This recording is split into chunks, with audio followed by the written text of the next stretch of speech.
Și sunt aproape 23 de milioane. Dă cineva 25 de milioane, mâine o dau. Adică vreau să-mi scot banii. O să spuneți cui.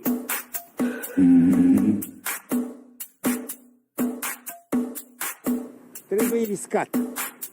Câteva 2-3 milioane. Și să... Că riști 2-3 să iei 50. You know what?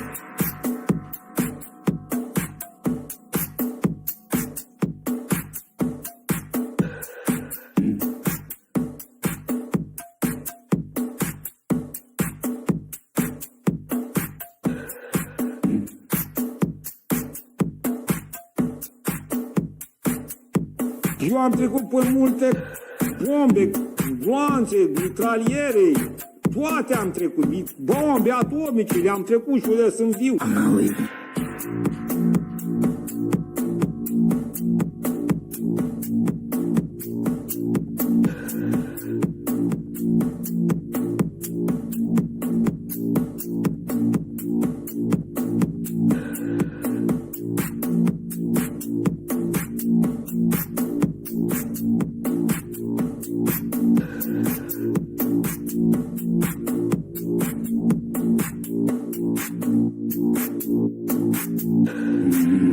My colleagues and I remain squarely focused on our dual mandate to promote maximum employment and stable prices for the American people. Today, the FOMC decided to leave our policy interest rate unchanged and to continue to reduce our securities holdings, though at a slower pace. Our restrictive stance of monetary policy has been putting downward pressure on economic activity and inflation, and the risks to achieving our employment and inflation goals have moved toward better balance over the past year. Again, I implore you to remember, fuck your puts, fuck your calls. Jay Powell has you by the balls. God bless my money printer.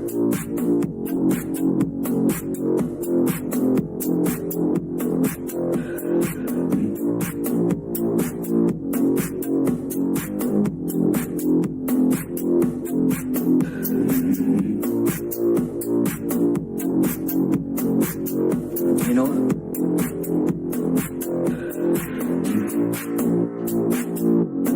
I'm not leaving. I'm not leaving. I'm not fucking leaving.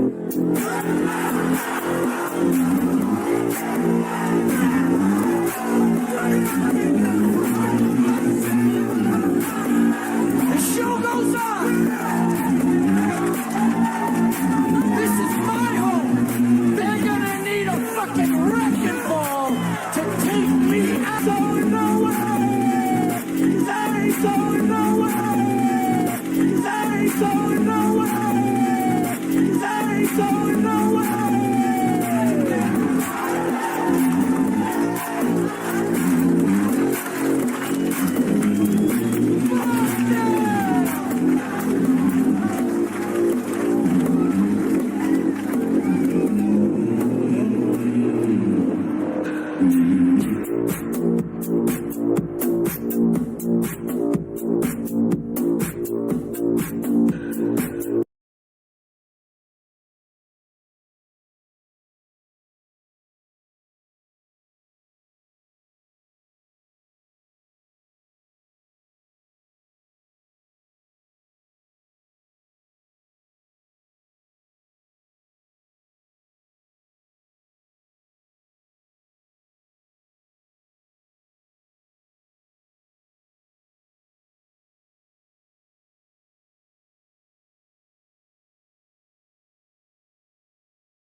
Mă întreb chiar și acum unde ești, ce să fac, cum să-ți spun că-mi lipsești, fiindcă tu ai ales ce-ți din n-am știut cum să-ți spun mai rău.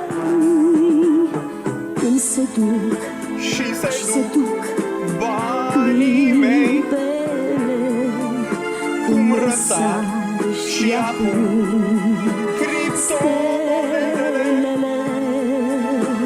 de-aș avea un câmpei dintr-o zi, ți l-aș da. poate când vei veni, Dar fi să vii, altcoin season, dar fi să aș vii. crede că visez, dar fi să vii, ce ne-a mai spune oare și cum să speri că voi mai fi cea de ieri. Eu nu te-am uitat, dar vezi că-am rătăcit prin gânduri, dar fi să vii. Altcoin season, facem orice. Visez, mi-aș aminti ce dor mi-a fost de tine și te-aș ierta oricât de greu ar părea, doar de nu mă vei iubi. Atunci mai bine nu veni. Nu veni. Toată lumea pe chat, cine mai crede oare? Altcoin season 2024, vreodată, 2025, 2030.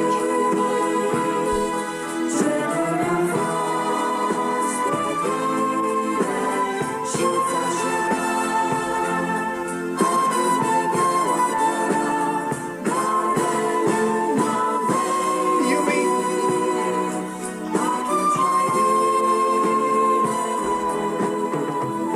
Cum se duc și se duc banii mei, cum răsar și acum criptomonedele, de-aș avea un câmpei dintr-o zi, ți l-aș da poate când vei veni, de-ar fi să vii, aș crede că visez, de-ar fi să vii, ce ne-a mai spune oare? a murit bull marketul, s-a dus. Să speri că voi mai fi cea de ieri. Eu nu te-am uitat, dar vezi, te-am rătăcit prin gânduri, de-ar fi să vii, aș crede că visez, mi-aș aminti ce dor mi-a fost de tine și te-aș ierta oricât de greu ar părea, dar de nu mă vei iubi. Atunci mai bine nu veni.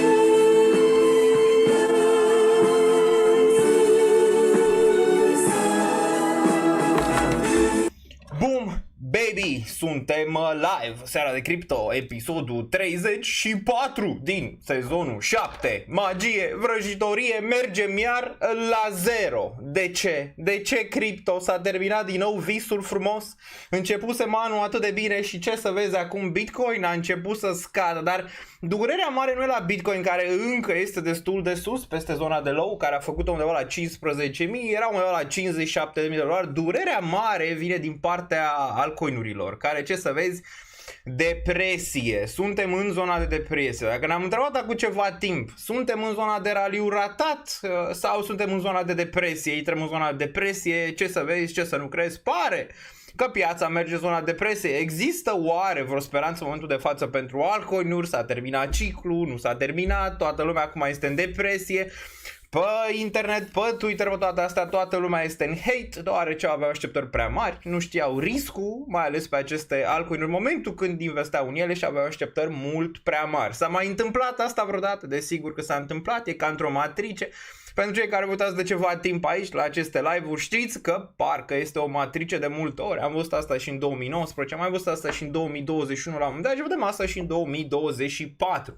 Și mai revin, altcoinurile nu-și mai revin. Câți de pe chat sunt depresivi, cât de pe chat mai cred, câți nu mai cred, lăsați comentarii. Știu, poate e o zi, zicem așa, mai neagră, o lună mai neagră sau 3 luni, având în vedere că 3 luni de zile stăm în lateral. Vin și zone mai bune din punctul meu de vedere, istoria din nou se va repeta.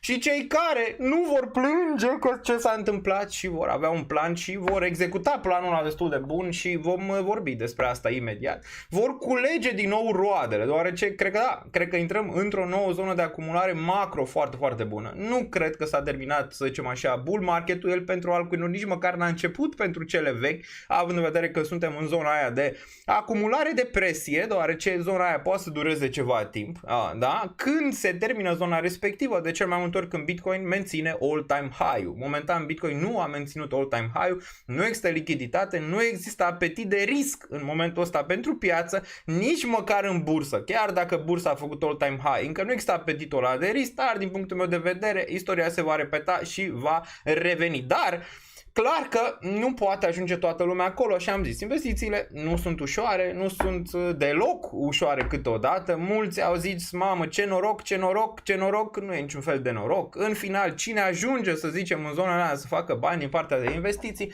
nu este noroc, este pur și simplu asta, zone de depresie lungi, zone de hype, așteptare, din nou depresie și de-abia apoi, după ce treci de toată partea asta, poți să culegi roadele. Am vreo urmă, să zicem așa, de speranță că lucrurile își vor reveni? Nu. Eu cred că își vor reveni, cred că suntem în momentul de față într-o cădere care vine în mare parte din mai multe aspecte. Primul, se vinde Bitcoin din partea guvernului german, se vinde Bitcoin din partea minerilor care capitulează ca de fiecare dată înainte de urcările mari. Poți să vezi și cazul 2018, poți să vezi și cazul 2020, poți să te uiți, pare că nu este diferit nici de data asta. După halving, minerii capitulează și de data asta și suntem într-o capitulare a lor. Acum, că e manipulare, că nu e manipulare de preț pentru Bitcoin, asta rămâne de văzut, manipulările se fac în ambele direcții, nu trebuie să ne bazăm pe asta, trebuie să ne bazăm care este planul și vom sta și vom discuta acum.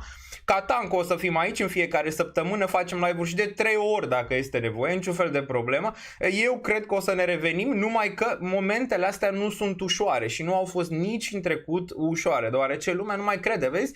Într-un span de o lună, două, s-a schimbat sentimentul total de la oamenii care așteptau bull market-ul ăla epic, care gata, mergem în sus. Nu este ușor de multe ori, nu se întâmplă așa direct. Adică, în primul rând, trebuie să mai curețe din cei care, poate să zicem așa, au pus prea multe lichiditate sau au alocat prea mult pe altcoinuri. Am vorbit de treaba asta, portofelul meu îl știți foarte bine, 50 și ceva la sută este Bitcoin, Ethereum plus, dacă mai pui și cash-ul, merge undeva spre 70% și restul, desigur, altcoinuri care unele încă pe profit, unele nu și vom discuta despre asta imediat, depinde și poziționarea și când ai intrat în ele și cât de mult DCA ai făcut și dacă ai avut un plan pe DCA-ul respectiv, deoarece dacă ai avut un plan pe DCA, istoria îți arată că piața o să-ți dea șansa să reevaluezi portofoliul chiar dacă ai făcut greșeli.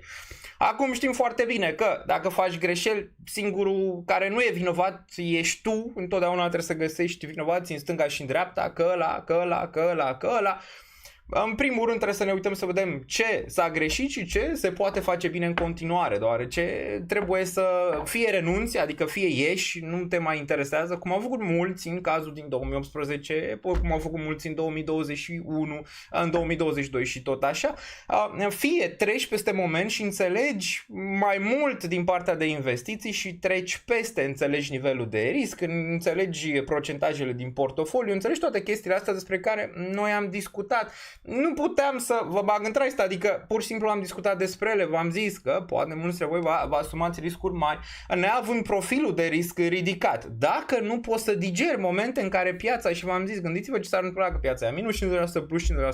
Dacă nu poți să digeri momentele astea, e destul de clar că profilul tău de risc nu este cel pe care tu l-ai crezut și trebuie să schimbi ceva. Se poate remedia? Da, se poate și vorbim și cei care sunt prinși în cheie 100%, că poate sunt persoane și n-am fost de acord cu asta niciodată. Știți foarte bine că erau persoane care ziceau acum bagă tot că nu știu ce. Nu, lichiditatea întotdeauna este cheie, că ai 10, 20, 30, 40%. Am vorbit pe nivelul de risc cât ar trebui să ai lichiditate ca să stai, să zicem așa, ok, psihologic. Deoarece mare parte în joc, primul lucru pe care trebuie să-l pui la punct este partea asta psihologică. Nu trebuie să lași piața să se joace cu tine, deoarece dacă o lasă să joace cu tine, vezi, e un roller coaster emoțional, cum a fost și la începutul live-ului, ok? Emoție. Noi oricum suntem o nație de emoție. Asta am văzut-o și la fotbal, asta o vedem și în politică, asta o vedem și în investiții, asta o vedem peste noi. Suntem o nație emoțională, nouă ne place emoția, nouă ne place să avem adrenalină, nouă ne place toate chestiile astea, dar investițiile și când ești pe drumul ce bun în investiții este momentul când nu mai ai adrenalină, când nu mai ai emoții, când lucrurile sunt boring. Acolo când lucrurile sunt boring, băi, ești pe drumul cel bun. Când lucrurile nu sunt boring, ai așteptări mari de la piață, ai așteptări mari de la Xulescu, ai așteptări mari de la... atunci nu ești pe drumul cel bun, deoarece așteptările tale nu sunt în tandem cu ce ar trebui, de fapt, la ce ar trebui să lucrezi, adică la psihologie. Există speranță, crede-mă, și pentru cei care sunt în cash în momentul de față 100% sau cei care sunt în piață 100% sau în cash 100% sau jumate sau mai au puține lichidat. Există speranțe și piața a dat și va mai da în continuare oportunități. Și pentru cei care ne-au acumulat, asta e oportunitatea lor. Că mulți, zic, acum sunt două tabere. Sunt cei care zic mai jos, deoarece n-am acumulat. Și sunt cei care zic, opriți căderea că e depresie totală, știi? Sunt mai mulți cei care zic opresc căderea că e depresie totală, venit dintr-un bear market care a durat 2 ani și a lăsat multe urme, nu mai zic cei care sunt aici din 2017, dați seama câte urme s-au lăsat, sau 2016, câte urme s-au lăsat psihologic de atunci, din momentele alea, dar venind după un bear market de 2 ani, un dificil, destul de dificil, așteptările au fost mari, deoarece ciclul s-a, în opinia multora, s-a decalat cu all-time high all effect pe Bitcoin, iar nu trebuia să se întâmple până la final de an, altfel nu trebuia să se întâmple până la final de an sau început de 2025, fiind decalat, fiind aceste urcări inițiale pe aceste altcoin-uri, să zicem așa, mai speculative noi, s-a dat impresia că da, gata, imediat bubuim. Asta nu înseamnă nici neapărat că ne-am întors în bear, ci este o situație pe care am mai văzut-o inclusiv în 2019, din punctul meu de vedere este o îmbinare între 2019 și 2021 foarte, foarte ciudată în care ne aflăm în momentul de față. Știu că e dificil, adică nici n-ai vrea să fie altfel, adică dacă ajungi la capătul liniei de sosire, ar trebui să o ajungi pe merit în zona aia, ok? Și eu cred că noi o să ieșim la capătul luminiței, să zicem așa, chiar și cei care ne-am poziționat mai bine, cum sunt eu și portofoliul meu a fost întotdeauna vizibil, știți foarte bine în ce mi-am pus mare parte din investiții, și cei care și-au asumat prea mult risc și pentru ei este o speranță, cum a fost și în trecut, adică piața îți dă întotdeauna niște bounce-uri pentru reabilitarea portofoliului și reabilitarea riscului pe care îl ai în piață. Ok, înainte să mai discutăm despre una alta, vom discuta clar aici, vom sta tank în fiecare zi dacă este nevoie, pe toată durata acestei căderi în care ne aflăm în momentul de față, vom sta aici și vom analiza să vedem dacă mai există speranță, mai ales pentru altcoin-uri, dacă mai vine un altcoin, dacă ar fi să vii, nu? Mai vine oare vreodată? Acum s-a pierdut speranța, nimeni nu mai crede aproape că mai vine altcoin, nu mai vorbește nimeni pe Twitter, e deja haos, e haos, clar, mulți zic că e mai greu acum decât în bear market, deoarece nu știm unde ne aflăm, cam știm unde ne aflăm, cel puțin eu am o idee destul de clară acum, după ce am văzut în ultima săptămână, am o idee clară că ne aflăm pentru altcoinuri în zona de depresie, nu toate. De exemplu, Ethereum încă nu e în depresie, e în zona de hope, deoarece e în $3.000 și a făcut bottom-ul ăla la 1000. Solana încă peste 100 a făcut bottom-ul în 10 și multe care încă mai stau binișor, dar marea majoritate a altcoinurilor sunt în zona de depresie. Că vorbeam, suntem în zona aia de raliu în care nimeni nu mai crede și apoi urcăm agresiv, sau în zona aia de intrare în depresie. Pare că acum este momentul cel mai dificil pentru altcoinuri propriu zis, deoarece intri în zona depresivă a pieței și aici mulți îți dai seama că își vor pierde speranța, își vor pierde ritmul de a mai investi, să zicem așa, constant în piață sau în altcoinuri pe care ele consideră importante sau le considerau importante acum 3 luni de zile, acum nu le mai consideră importante și din nou le înjură. De asta cred că trăim într-o matrice, eu le văd pe astea constant că se întâmplă și încă sunt șocat cum se repetă. Adică și voi pe cea puteți să ziceți același lucru, mai ales cei care sunteți și aveți ceva vechime aici, pare că e ca într-o matrice, exact și ce zic oamenii de fiecare dată e același lucru. Că dacă făceam, dregeam, executam, nu mai luam aia, nu mai luam aia, nu mai făceam aia, lasă-le naiba de altcoin-uri, dacă luam doar Bitcoin. Bă, toate astea le-am mai auzit până acum, parcă ciclurile se repetă destul de similar, desigur mai ai anumite chestii, cu Bitcoin făcând all-time high, cu hype-ul ăla. Problema mare acum cu oamenii nu mai au de ce să lege, nu mai există speranță, și mai vorbeam de asta înainte să se aprobe ETF-ul ăla, că ar putea veni o perioadă în care trece halving-ul, trece ETF-ul, bă, ce urmează? Și atunci oamenii își pierd speranța. Uite, suntem în momentul ăla, bă, ce urmează? Nu mai ai, uite, acum de la ETF-urile care cumpărau Bitcoin, de la toată lumea care iubea Bitcoin, nu știu ce, bă, acum apare că avem mineri care fac selling pressure și e normal, dacă vezi istoria, ei trebuie să capituleze. Înainte de orice urcare, ai state precum Germania, care, nu știu, acum apare că Germania e săracă, având în vedere că vinde Bitcoin, mai ales că vinde pe spot, adică și asta e o ciudățenie, că puteau să vândă și ei OTC, știi, să nu impacteze prețul. Au zis și unii că vor să cumpere de la ei, n-au vrut să cumpere, oamenii vor să-l vândă pe spot, mă, să dea direct așa. Istoria spune că, desigur, vor regreta și cred că data asta nu e diferit și vor regreta la un moment dat în timp această vânzare totală, că au vândut, nu știu, ceva miliarde sau mai au încă vreo 2 miliarde de vândut în continuare. Astăzi au vândut undeva la 100 de milioane din câte am văzut eu pe BTC și căderea asta. Acum zice, păi ce mă, 100 de milioane lichiditate e mult pentru Bitcoin? Băi, în sfera asta în care ne aflăm este, mai ales pe spot.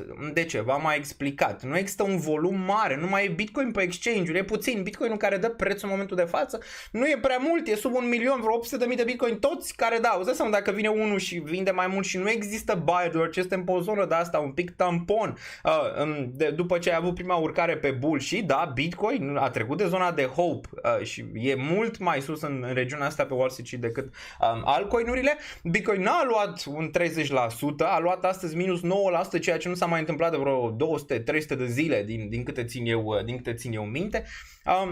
Dar din nou, din zona asta mare de speranță am trecut în cealaltă zonă, în zona aia de extremă în care nimeni nu mai vrea. Știi cum e? În bottom, întotdeauna, ce e?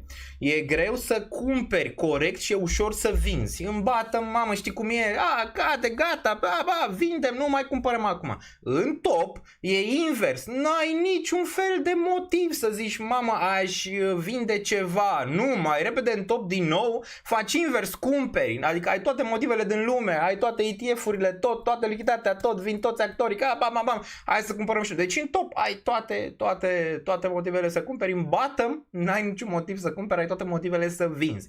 Acum vă întreb pe voi, unde suntem? Ai toate motivele? Vă întreb personal, deoarece știu până ce trăgeți majoritatea. Acum majoritatea aveți toate motivele să vindeți, nu? Deoarece nu mai vedeți nimic. Nu mai vedeți nimic că vine. ETF-urile gata, au extras, nu știu câte 90 ceva de milioane s-au extras, vinde și ăla, toată lumea vinde, prețul pică, depresie, vin și tu, nu? Asta e, adică ai motivul. Motivul este acolo. Dar asta e, trebuie să te opui acestui motiv natural din creierul tău, că el așa e implementat acolo, așa sunt sentimentele tale, ele vin, nu poți să le controlezi. Memoria și gândurile tale, nu poți să controlezi mare parte din ele, vin așa fluviu, trebuie totuși să le oprești, să înțelegi, bă, când ești atunci, când am și luat profit pe unele, atunci zicea, păi, e profit prea devreme. Nu, pentru momentele de genul ăsta, ca să mai am lichiditate. Mai am? Bă, mai am. E low lichiditatea? E, dar e acolo. Încă există speranță, încă se joacă. Nu e niciun fel de problemă din punctul meu de vedere. Am intrat bine și în Bitcoin și Ethereum. Dacă e vreo chestie, poate vând și vă zic imediat planul pe care l-am pus la punct pentru zona asta și worst case scenario, adică cel mai negru scenariu pentru Bitcoin. Vom discuta imediat și pentru piață. Dar din nou, așa e piața. Bun. Cum sunteți, doamne? Lăsați comentarii pe chat. Mai rezistați? Vi s-a luat? V-a ajuns în gât în momentul de față? Vedeți oportunitate? Unic, am văzut că unii ar vedea oportunitate, dar majoritatea după, mai ales 2 ani de bear market, eu înțeleg. Psihologic e greu, deoarece ai așteptări, mamă, piața a venit, a urcat și apoi n-a mai făcut nimic, chiar s-au întors la nivelurile alea care erau acum 2 ani de zile. Greu, nu? Greu, dar nu vrei să fie ușor. Dar eu cred că o să majoritatea dintre voi o să reziste și o scoatem la capăt și v-am zis, nu plec nicăieri, nu facem nimic, tot dăm aici tank, nu știu, 6 luni, cred că urmează 6 luni de foc, foarte volatile, foarte interesante, poziționările, eu zic că trebuie puse acum, iulie, august, deoarece cred că ne vom reveni după astea 2 luni, ușor, mai ales mergând spre final de an. Poziționările se fac acum, nimeni nu m-a interesat acum, nimeni nu mai intră acum. Acum e momentul, nu la final de an, la început de an când toată lumea era interesat după creșterea respectivă. Acum, când nu mai e nimeni.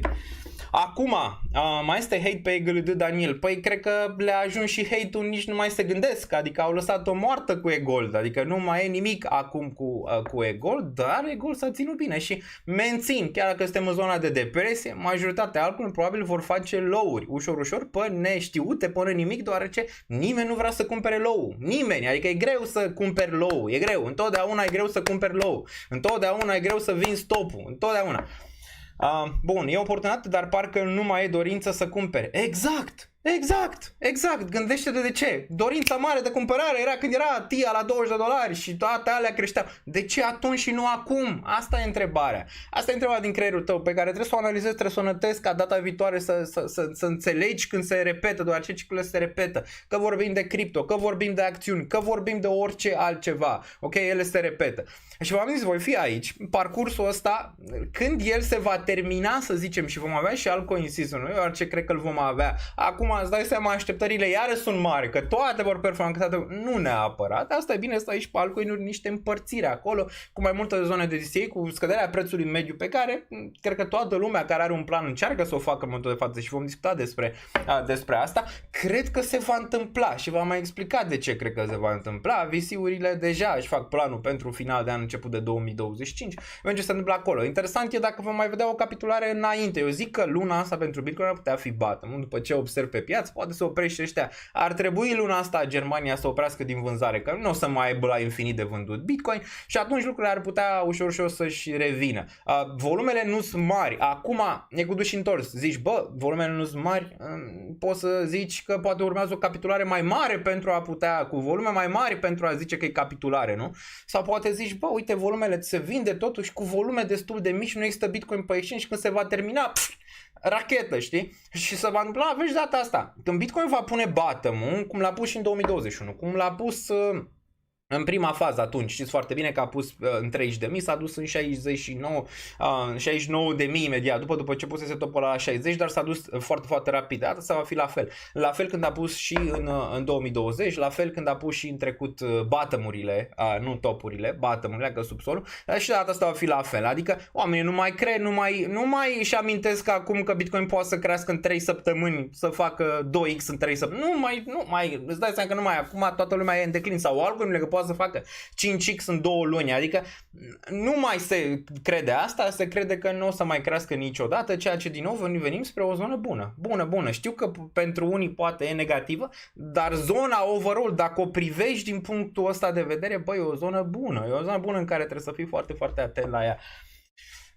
E mai greu acum decât la bottom-ul la 16k. De ce, Edi? Asta e întrebarea. De ce? Din punct de vedere al așteptărilor, nu? Care au fost mult prea devreme. Bitcoin nu e încă la low, adică e la 50 ceva de mii de dolari, adică e foarte sus. Ethereum e și el peste 2x din bottom. De ce este chestia asta? Păi oamenii nu mai știu unde sunt, nu mai au busolă. E vorba de busolă, oamenii sunt pierduți, nu mai au la ce să aștepte și v-am și zis, înainte de ETF, înainte de halving, era acel scenariu în mintea mea că poate nu face all-time high și atunci dacă nu face facem all-time high, lumea se va sătura. Bă, am avut și halving-ul, bă, am avut și ETF-ul. Nu am făcut all-time high. Uite că all-time high-ul de fapt l-am făcut și cum s-au desfășurat lucrurile. All-time high-ul l-am făcut, dar a fost unul fake și apoi a picat. Am mai încercat deodată să urce, n-a putut din nou și acum vedem Bitcoin la 57.000 și altcoin-urile n-au performat. Și ăla e momentul în care oamenii zic, bă, unde e busola? Ce urmează? Nu mai e nimic, nu mai e nimeni, nimic, a trecut și halving, a trecut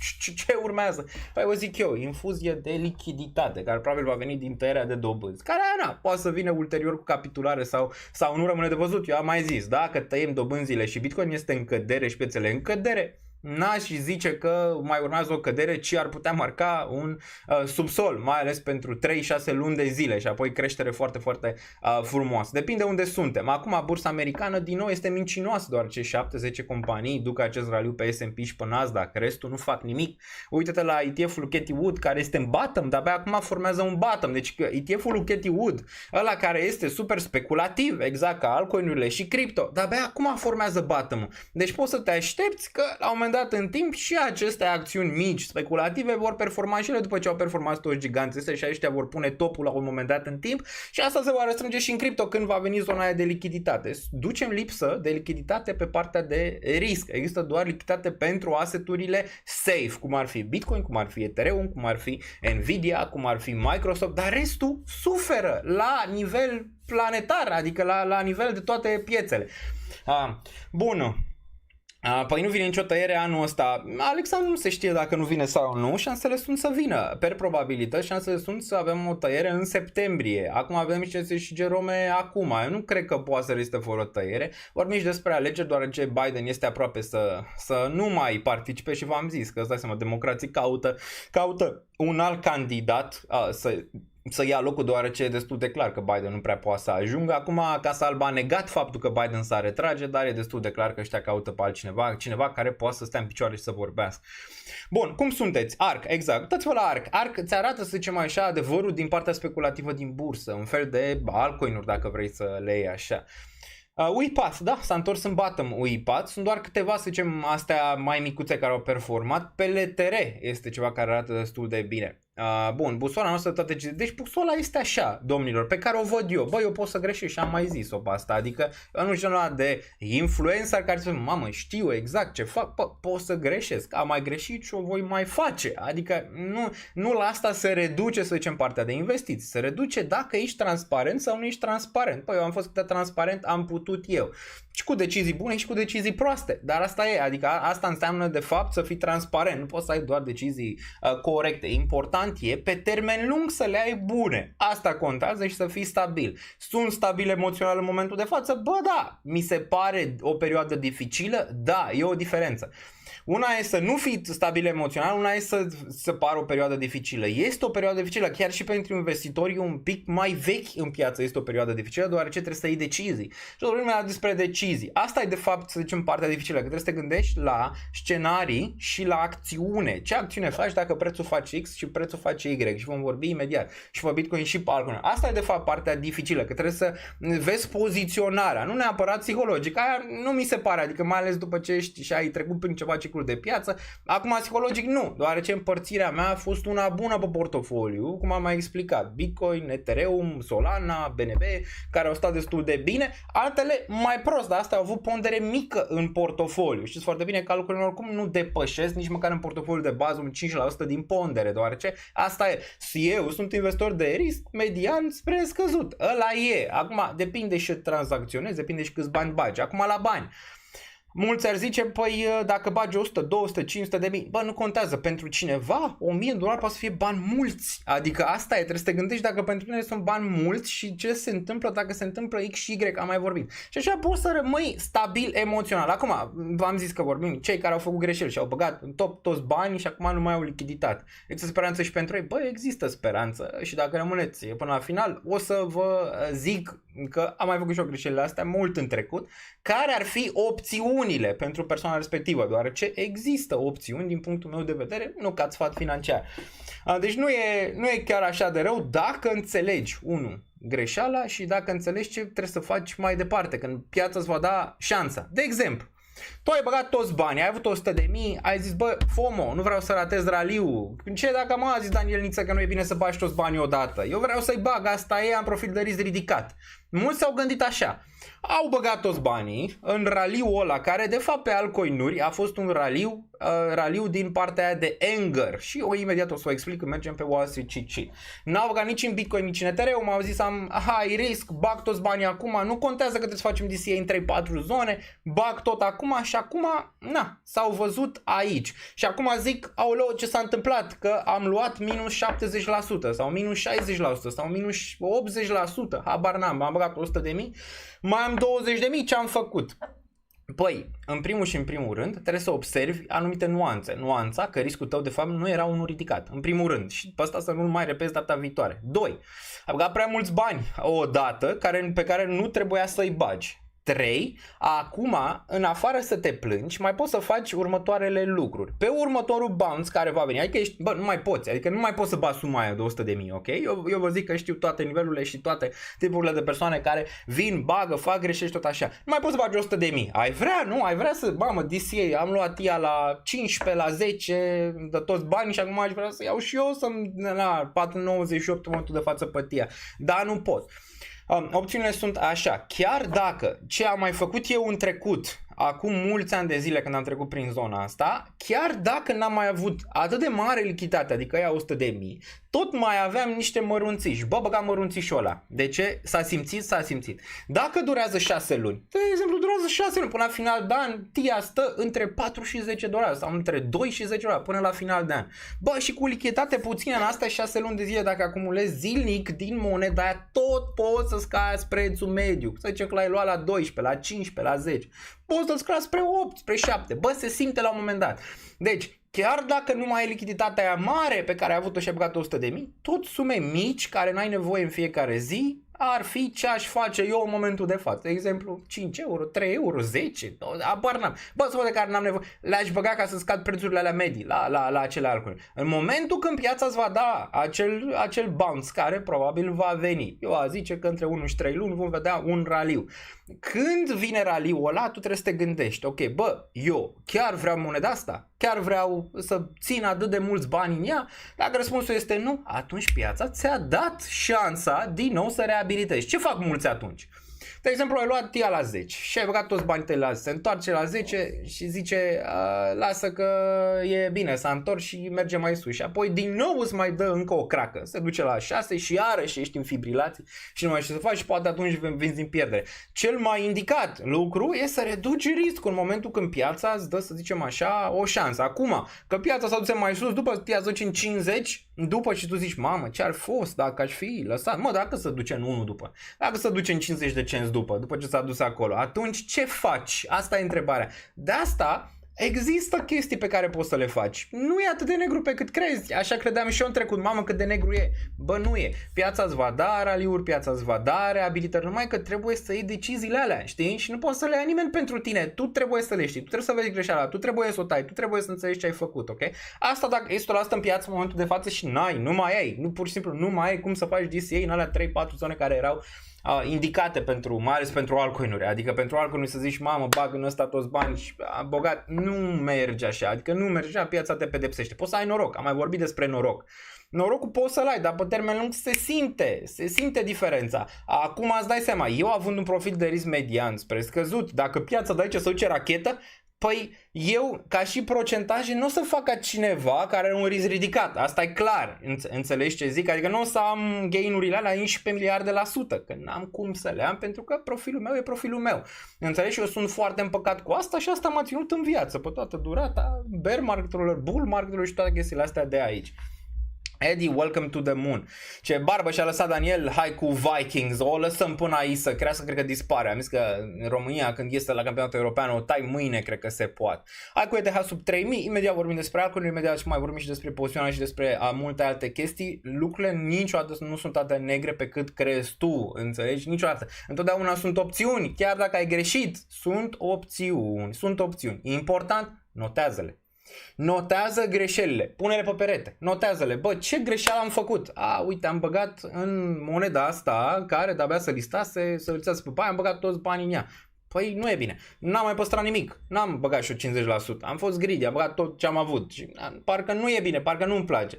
Sau sunt și oameni pe care au riscul high și ăia. Adevărat. Adică uite, dacă tu ești unul dintre acele persoane care ai riscul ridicat, în momentul de față nu ar trebui să vomiți, că ar trebui să te aștepți, nu? Adică privind istoria, criptomonedele astea iau, mai ales altcoin-urile, 80% căderi, 70% căderi, fac raliuri de 10-15x. Asta e, îți place volatilitatea? Îți place să fii în volatilitate? Trebuie să fii jucător acolo, trebuie să ai stomac pentru momentele astea și să faci hold pentru ele dacă nu mai ai deloc lichiditate, dar ți-ai înțeles riscul din piață. Uite, cei care au risc median scăzut suferă atât de mult în momentul de față? Băi, eu aș zice că nu. Portofoliul meu încă este pe profit în momentul de față, deoarece ține foarte bine stabile capitalizările alea mari pe care le am în portofoliu. Portofoliul de risc suferă, dar de asta se numește și portofoliu de risc, deoarece ai o mică parte alocată din zona aia mare pe care vrei să o protejezi overall, ok? Deci cei care au în momentul de față, să zicem așa, un risc median scăzut, nu cred că au o suferință prea mare decât cei care au crezut că au un risc foarte, foarte ridicat și pot să-și asume chestiile respective. Mă așteptam să fie mai multă lume pe live în momentele astea, 1214, suntem bine, nu sunt persoane noi, dar asta este bine. V-am mai explicat despre demografie, probabil ei vor intra în câțiva ani de zile, niciun caz 2024, poate 2025 și de cel mai multe ori intră după perioade nasoale, ok? După perioade grele. Eu aș zice că o recesiune ar ajuta foarte mult în următorii ani piețele financiare, deoarece generația asta nouă s-ar trezi un pic la realitate, dar momentan pare că nu sunt acolo. Daniel, e un aspect care foarte mult nu știu. Explică-le despre vesting la proiectele noi. Investițiile au deblocări în favoarea lor. În ciclul trecut nu a fost așa de strategie de vesting. Ba da, a fost și la fel și în ciclul precedent. Dacă te uiți la Solana sau la altele, aceea strategie de vesting a fost. Acum depinde, că unele proiecte au o strategie, altele au o altă strategie, dar nu văd, și asta am și zis la început, nu văd o diferență mare. Dar să vă zic și de VC-uri, multe dintre ele, da, au deblocări, dar unele sunt și sub apă în momentul de față cu multe proiecte în care au investit. De asta cred că înainte ca ele chiar să dea exit, că ele intră ca să iasă, asta e destul de clar, o să avem o formare de zonă de lichiditate. V-am mai explicat că zona aia de lichiditate nu se poate întâmpla cu prețurile mari, ci cu prețurile mai mici, deoarece că apare supply-ul jos. Ceea ce o să întâmple de acum încolo în următoarele 3 luni de zile și apoi vedem probabil o distribuție, nu știu, undeva la 2025, după cum arată ciclul momentan, el o să meargă și în 2025. Foarte important, cine câștigă alegerea, câștigă Trump, din nou cred că piețele vor avea o reacție foarte, foarte bună, deoarece Trump va aduce lichiditatea în piețe, deoarece n-ar ce să facă altceva, ca să țină economia măcar un an pe pioneze, trebuie să aducă lichiditate în piețe, trebuie să facă infuzie de lichiditate foarte, foarte puternică și atunci am putea vedea acea zonă un pic mai de hype și pentru capitalizările mai mici, pe care nu o vedem momentan. Bun, nici nu vrem retail-ul să intre acum, da, nici n-au cum să intre. Vă să cineva că intrează pe Discord și a zis că chiar este nou ieri și mi-am făcut cruce cu 2 mâini. Zic, mamă, ai nimerit în momentul bun, de obicei nimerești în momentul prost. Au la începutul anului mulți, au mai intrat mici noi, dar nu nimic să zicem așa impresionant. Cred că au intrat, mare parte suntem aici din 2021-2018, vreo 95%. Aia de 5% au intrat final de 2023, început de 2024 pe raliu respectiv, dar încă nu e infuzie suficientă, mai ales pe România, că nu are cum să fie pe România, pentru că pe România n-a performat, să zicem așa, nimic sau n-a scos capul nimic important de la Multiversix e-Gold din 2020. De atunci nu s-a mai întâmplat nimic în România. Deci foarte greu ca să duci ecosistemul, n-ai avut nicio atragere a Web 2-ului în Web 3, n-a existat nimic pe România, doar meme coin-urile care îți dai seama că ele nu cât poate să atragă, adică n-ai cum, trebuie să ai și alte chestii mai departe. Doar BTC și ETH și data am țin portofoliul pe profit, restul 15-30%. Trebuie să vezi, depinde ce împărțire ai. Dacă ai avea o împărțire cât de cât decentă, nu cred că ar trebui să ai probleme atât de mari ca cineva care riscul tău pare median, depinde cât BTC și ETH ai împreună. Dacă te întrebi BTC și ETH și măcar la un 40% din portofoliu, clar că mergi spre zona aia de median scăzut, peste 50 destul de scăzut. Îți dai seama că risc, dar vezi, asta te țin ok pe momente de genul ăsta, deoarece ele n-au scăzut atât de mult cât au scăzut altcoin-urile, cel puțin momentan, dar vorbim și despre strategii, că poate, cine știe, Sunt persoane ca mine care încă mai au profit. Ce facem noi?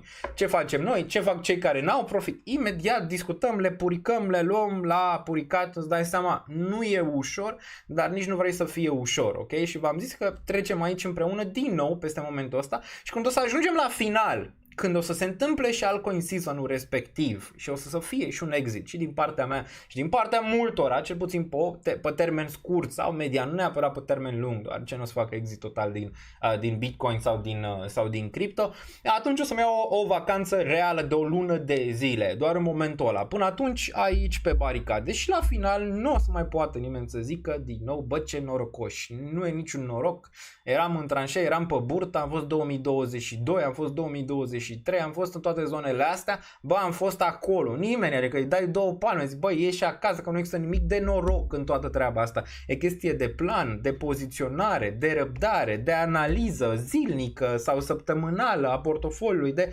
multe chestii ca să poți să duci probabilitățile în favoarea ta, adică nu e așa, am făcut, poate să meargă pe termen scurt, pe termen lung n-are cum dacă nu depui efortul necesar. Și de asta vă respect pe toți cei care încă, să zicem așa, au un echilibru, o balanță în momentul de față și înțeleg lucrurile la un anumit nivel. Bun, dacă îl prind pe Benny să vezi MMA, glumesc, da, până ce să facă mă Benny, adică nu suntem în zona aia, poate să facă Multiversix să dea cu fundul în jos în momentul de față, n-are ce, că nu există lichiditate nici măcar pentru proiectele mai solide, da, pentru Multiversix care din ciclul precedent, și mă refer solide la astea noi, că nu zic că Multiversix nu este un proiect solid, că este, dar din astea noi, adică dacă alea n-au nicio infuzie de lichiditate momentan, cum ar putea avea e-gold acum? Durere. Sunteți în durere sau sunteți în oportunitate? Cum sunteți? Hai să vedem aici. Văd că s-au dat niște membership-uri pe care le-am ratat și niște super chat-uri pe care le-am ratat. Imediat le-au la puricat. Ok. Înțeleg, dacă sunteți în depresie, înțeleg poate sentimentele prin care treceți, dar s-au mai întâmplat și oamenii trec peste momente de genul ăsta, chiar dacă au făcut greșeli. Sunt mulți, poate să vedeți și pe chat, câte greșeli au făcut în trecut, băi, și încă sunt aici și mulți dintre ei sunt pe profit, numai că trebuie să faci efortul. Bun, hai să vedem ce s-a întâmplat pe chat. În primul rând, te mulțumim pentru tot ceea ce faci pentru noi. Tu ești antidepresivul nostru, ne umpli de optimism. Văd că despre Hart nu mai pomenești nimic, așteptând analizele rapide. Da, Hart nu cred că și-a spus ultimul cuvânt pe acest ciclu și nici AI-ul, nici Fed, nici toate celelalte. Și vorbim imediat despre ele unde aș mai ciupi ceva din ele, că nu cumpăr fiecare dip, că dacă aș cumpăra fiecare dip aș lua o razna, ok? Nu așa se face, dar am niște zone și pentru Hart în caz că merge mai jos, nu cred că și-a spus ultimul cuvânt, cred că încă are o șansă mare, mai ales în toamnă, dacă piața își revine și AI-ul probabil va mai avea încă un leg up, după ce va veni și în sfârșit acel merge cu ASI și FET-ul se va transforma în ASI. Chill ca Snoop Dogg, aștept FET și Ondo și eu aștept Ondo și ENA destul de aproape de zonă, dar ne uităm imediat, mai sunt câteva. Portofoliu, băi, eu zic că o să-l fac bombă până în toamnă, zice că iulie și august o mai fi singurele mele zone de acumulare și de apoi o să fie portofoliu bombă și o să fie exact ce am vrut să fie de fapt pentru a avea o tracțiune foarte, foarte mare dacă piața își revine, ok? Dacă piața nu își revine, discutăm că trebuie să te gândești și la asta care e planul B, adică dacă piața nu își revine și se întâmplă nefăcut, care este planul? Discutăm și despre el imediat, doar ce am un plan și acolo în caz că, zicem așa, Bitcoin pică în zona de 40.000, 44, 48. Vedem imediat că pe acolo ar fi niște targeturi relevante. Am vândut bursa pentru a avea lichiditate și a mai cumpăra, zice Sergiu. Sergiu, nu trebuie să vezi mai ales pozițiile câștigătoare niciodată. Dacă poziție câștigătoare pentru ceva. Păstrează pozițiile câștigătoare și n-adăugă la poziții pierzătoare. Asta e o chestie pe care trebuie să o înveți. Bun, acum, dacă tu vrei să asumi riscul, asumă-ți-l, dar să înțelegi că este risc. Am cumpărat în primăvară de toți banii, dar și acum am cumpărat din fiecare bănuț care îmi rămâne de la lună la lună, zice Augenticul, nu trebuie să-ți iei de la gură, că mulți asta înțeleg, să-ți iei de la gură, bă, nu trebuie să-ți iei de la gură, chiar că ai cumpărat de toți banii, încearcă pe cât îți permiți, adică nu-ți lua de la gură ca să investești, nu știu ce, fă investiții reale, normale, calme, bagă zilnic o sumă pe care poți să ți-o permiți sau săptămânal și o să fie ok. Bun, ce dorință să ai, că 3 ani am tot luat low-ul, zice Cristi Pop, și nu mai reziști, nu? Știi că investițiile în general, și că noi aici în cripto suntem niște persoane care nu avem răbdare, noi oricum ca și generație nu avem răbdare, dar dacă vorbești de investiții nu poți să vorbești sub 3 ani, adică eu înțeleg că 3 ani pentru tine par mulți, mai ales în cripto. dar ei în sfera investițională nu sunt atât de mulți pe cât par, ok? Investițiile, dacă vrei să le iei reali, se fac la 3 ani în sus. Întreabă orice planner financiar sau orice chestie vrei tu, la 3 ani în sus. Știu că e roller coaster-ul din minte, că mamă, roller coaster pe care trebuie să le eviți, să zicem așa, trebuie să înțelegi ideea, trebuie să înțelegi care e drumul și unde e golul tău, unde se oprește el, realist vorbind, ok? Și nu e niciun fel de stres, da, clar, în investiții timpul trece nasol, zici că ăștia ultimii 3 ani au fost de fapt 10, adică cam așa se văd, mai ales dacă ai roller coaster-ul ăla emoțional în spate și bagajul ăla în spate și înțeleg că da, nu mai e răbdare, e partea asta de le înțeleg pe toate astea și e omenește, adică e omenește, dar trebuie să și treci peste ele ușor. Taurii nu sunt serioși, domnule. Hashtag rezist, zice cineva aici, e mai greu acum decât la bottom-ul la 16k. Am răspuns la asta, deoarece mulți, uite, am zis-o, altcoin-urile depresie, mare parte dintre ele, nu toate, sunt și outliers care au performat destul de bine și știm cu toții care sunt alea, ai Solana, ai cât de cât un TH care s-a ținut bine, ai alea noi care au performat cât de cât și meme coin-urile, asta au fost outliers, în rest, mare parte clar în zona de depresie, Bitcoin la hope, în continuare, Bitcoin va pice și în 44, 45, 40.000 și tot poate să fie în zona respectivă. Am mai făcut asta chiar și în 2019, ți-a dat o corecție de 50%, dacă a venit și COVID-ul a mai făcut una de 80%, dat atunci pe COVID și foarte. Dacă nu venea COVID-ul, probabil mergea în sus de acolo. Dar înainte, ca să vezi urcările, trebuie stresată piața, trebuie stresată lichiditatea, trebuie stresate toate chestiile astea. Odată la 44 de KBTC, dacă sunt 2x profit să fac DCA acum sau doar medie, n-aș cumpăra aici Bitcoin dacă aș avea deja profit pe el, dar imediat discutăm despre plan. Posibil tu să ai aceeași tip de portofoliu pe care l-am avut sau l-am eu în momentul de față, dacă te referi la profit pe care l-ai pe portofoliu, dar discutăm și despre asta, n-aș cumpăra Bitcoin acum, aș aștepta să văd dacă pică zona asta aici de 50.000 și pică în 44 și aș cumpăra acolo, mi-aș relua poziția, țineți cont că am avut o parte din Bitcoin fix pentru a avea lichiditate pentru altcoin pentru momentul de genul ăsta la 44.000. Prea devreme, un pic prea devreme, dacă făceam timing-ul mai bine, am vindeam un pic mai sus, un 50 ceva, cred că era destul de relevant, neapărat 70 sau poate un 57, 58 era destul de relevant pentru prima vânzare. Acum, dacă am vândut acolo, am mai făcut rost de lichiditate, am mai adăugat pe câteva altcoin pe care le-am crezut relevant, încă mai am de lichiditatea respectivă. Dacă Bitcoin pică la 44, o să reiau poziția, nu o să vând, ok? O să reiau poziția, dar ce cred că din zona aia vom avea un bounce destul de frumos, chiar dacă durează o perioadă. Și atunci pe bounce-ul ăla, din nou o să vând 10%, doar ce trebuie să fac din nou rost de lichiditate. Fie o fac așa, fie o aduc de acasă. Astea sunt opțiunile în momentul de față. Decolăm în 2-3 luni, eu cred că bottom ar putea fi iulie, adică luna asta, după cum arată piața și după cum arată sentimentul. Uite și la sentiment, adică sentimentul e la, nu știu, târâre pe burtă, la ce am văzut pe Twitter, nu neapărat pe România. Overall pare târâre pe burtă, oamenii se întreabă dacă s-a terminat, înțelegi? Așa s-au întrebat și în ciclurile precedente. Din nou, nu e neapărat nimic nou. E greu cu răbdarea, da, e greu, dar na, cred că trecem și peste momentul ăsta, acum am trecut și peste celelalte. După COVID crash fix acum 4 ani, BTC forma fix același pattern, nu pot fi mai bullish de atât, ador piața asta, cu finalul lui iulie 2020 totul s-a schimbat și a fost bine rău apoi. Exact, piețele întotdeauna sunt emoționale și atâta timp cât omul nu poate să-și controleze emoția, ciclurile se vor repeta într-un fel sau altul, da? Să n-am nicio emoție în legătură cu Bitcoin, Ethereum, dar nici cu altul în general, deoarece nu se schimbă natura umană, asta e, nu se schimbă. Chiar mulți poate care știau că altcoin-urile pot lua minus 80-90%, tot nu s-au putut abține, tot nu s-au putut să bage foarte mulți bani în zona aia și să n-aibă lichiditate în momentul de față. Bun. Bun. Ce-am arătat aici? Deprimantă ideea că putem prinde o criză economică înainte de pumpul mult așteptat. Nu neapărat, e doar vorba de așteptare și timing și poate să fie din nou o altă zonă de oportunitate. Acum, din nou, dacă nu mai ai lichiditate, poți să faci ce am zis mai devreme. Adică poți să investești sume mici de care n-ai nevoie. Piața cripto nu a trecut încă printr-o criză economică majoră. A trecut prin cea din 2020. Dar aia poate poți zici că n-a fost majoră, dar a fost. Și a fost o recesiune tehnică și reală prin care am trecut atunci, ai văzut cum a performat. nasol, adică s-a dus Bitcoin de la 9.000 sau 8.000 direct în 3.800, deci de asta nu cred că o să fie diferit, poate un pic mai puțin volatil decât atunci, dar similar, dar din nou asta zone de oportunități mari. Problema e că înainte de zonele astea nu mai este lichiditate, cum n-a fost nici în 2020. Ca similar, am trecut prin bear market 2018, unul rău de tot, mai rău ca asta de acum, din punctul meu de vedere. 2019 la fel, aceea speranță a pieței mare speranță. Bitcoin s-a dus din 3.000, de asta am zis că sunt similarități, 2019 și 2021, un pic împărțire acolo.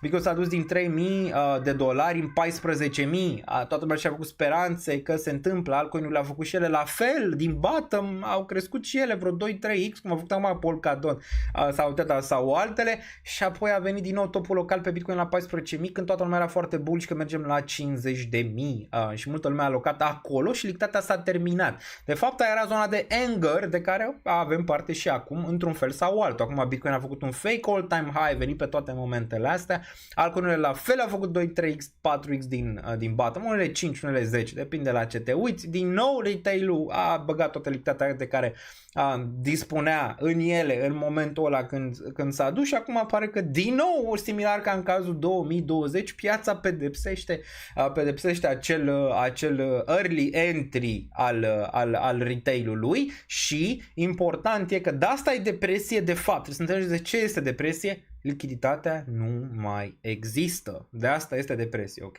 Că dacă lichiditatea exista, imaginați-vă că aveați acum 20-30% lichiditate, nu mai era depresia aia, ok? Care o experimentați în momentul de față pentru piață. Eu v-am explicat pas cu pas de ce se simte depresie. Pentru că nu mai există lichiditate. Asta e diferența. Mulți ar zice, urmează capitularea. Nu. Capitularea a fost deja. Depresia de multe ori e mai grea decât capitularea. De asta mulți experimentați acum, sentimentele prin care trece sunt din zona de depresie acum mai mari decât au fost în zona de capitulare, deoarece atunci aveai o așteptare că vine capitularea și apoi avem un bounce și chiar a venit imediat după. Acum zona de depresie, ai văzut și pe Wall Street și imediat o să analizăm, e lungă, e un pic mai lungă și un pic mai șireată decât capitularea care îți vine direct. Asta e slow bleed, peste slow bleed, peste slow bleed.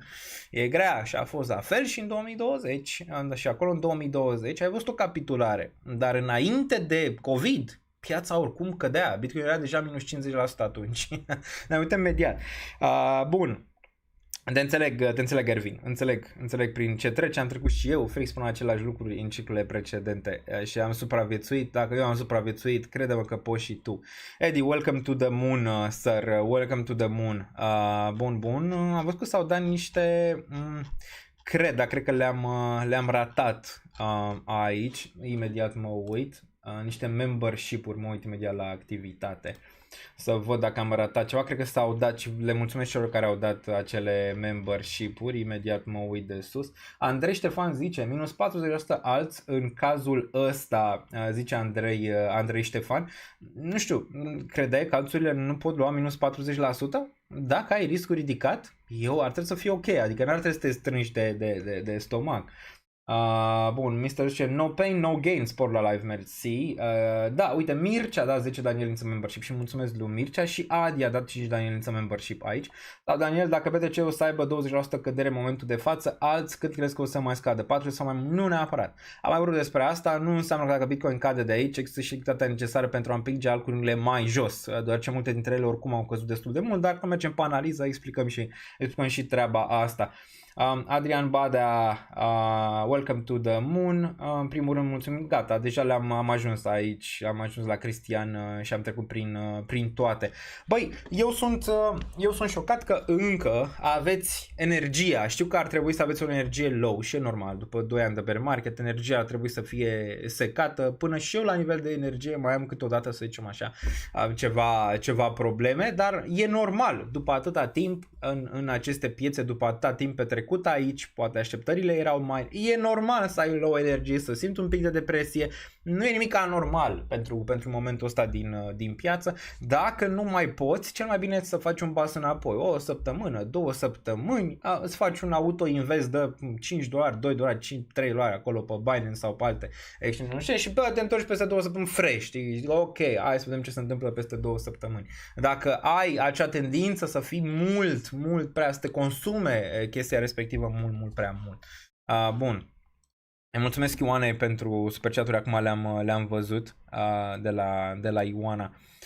Aici, analiză pixel facem, ce e mai rău, crezi că urmează sau a fost deja? Imediat ne uităm, cred că uitându-mă la sentiment, maxim a mai avea o capitulare de aici pentru BTC. Urmărind sentimentul, overall numai pe România, clar că și pe România este low, dar urmărind sentimentul pare că mergem ușor spre zona în care nimeni nu mai vrea să cumpere. Și am mai văzut, voi vreți să cumpărați în momentul de față? Nu știu, întreb, marea majoritate. Vreți să cumpărați acum? Nu ai niciun motiv să cumperi, zic, nu? Care e motivul general să cumperi în momentul de față?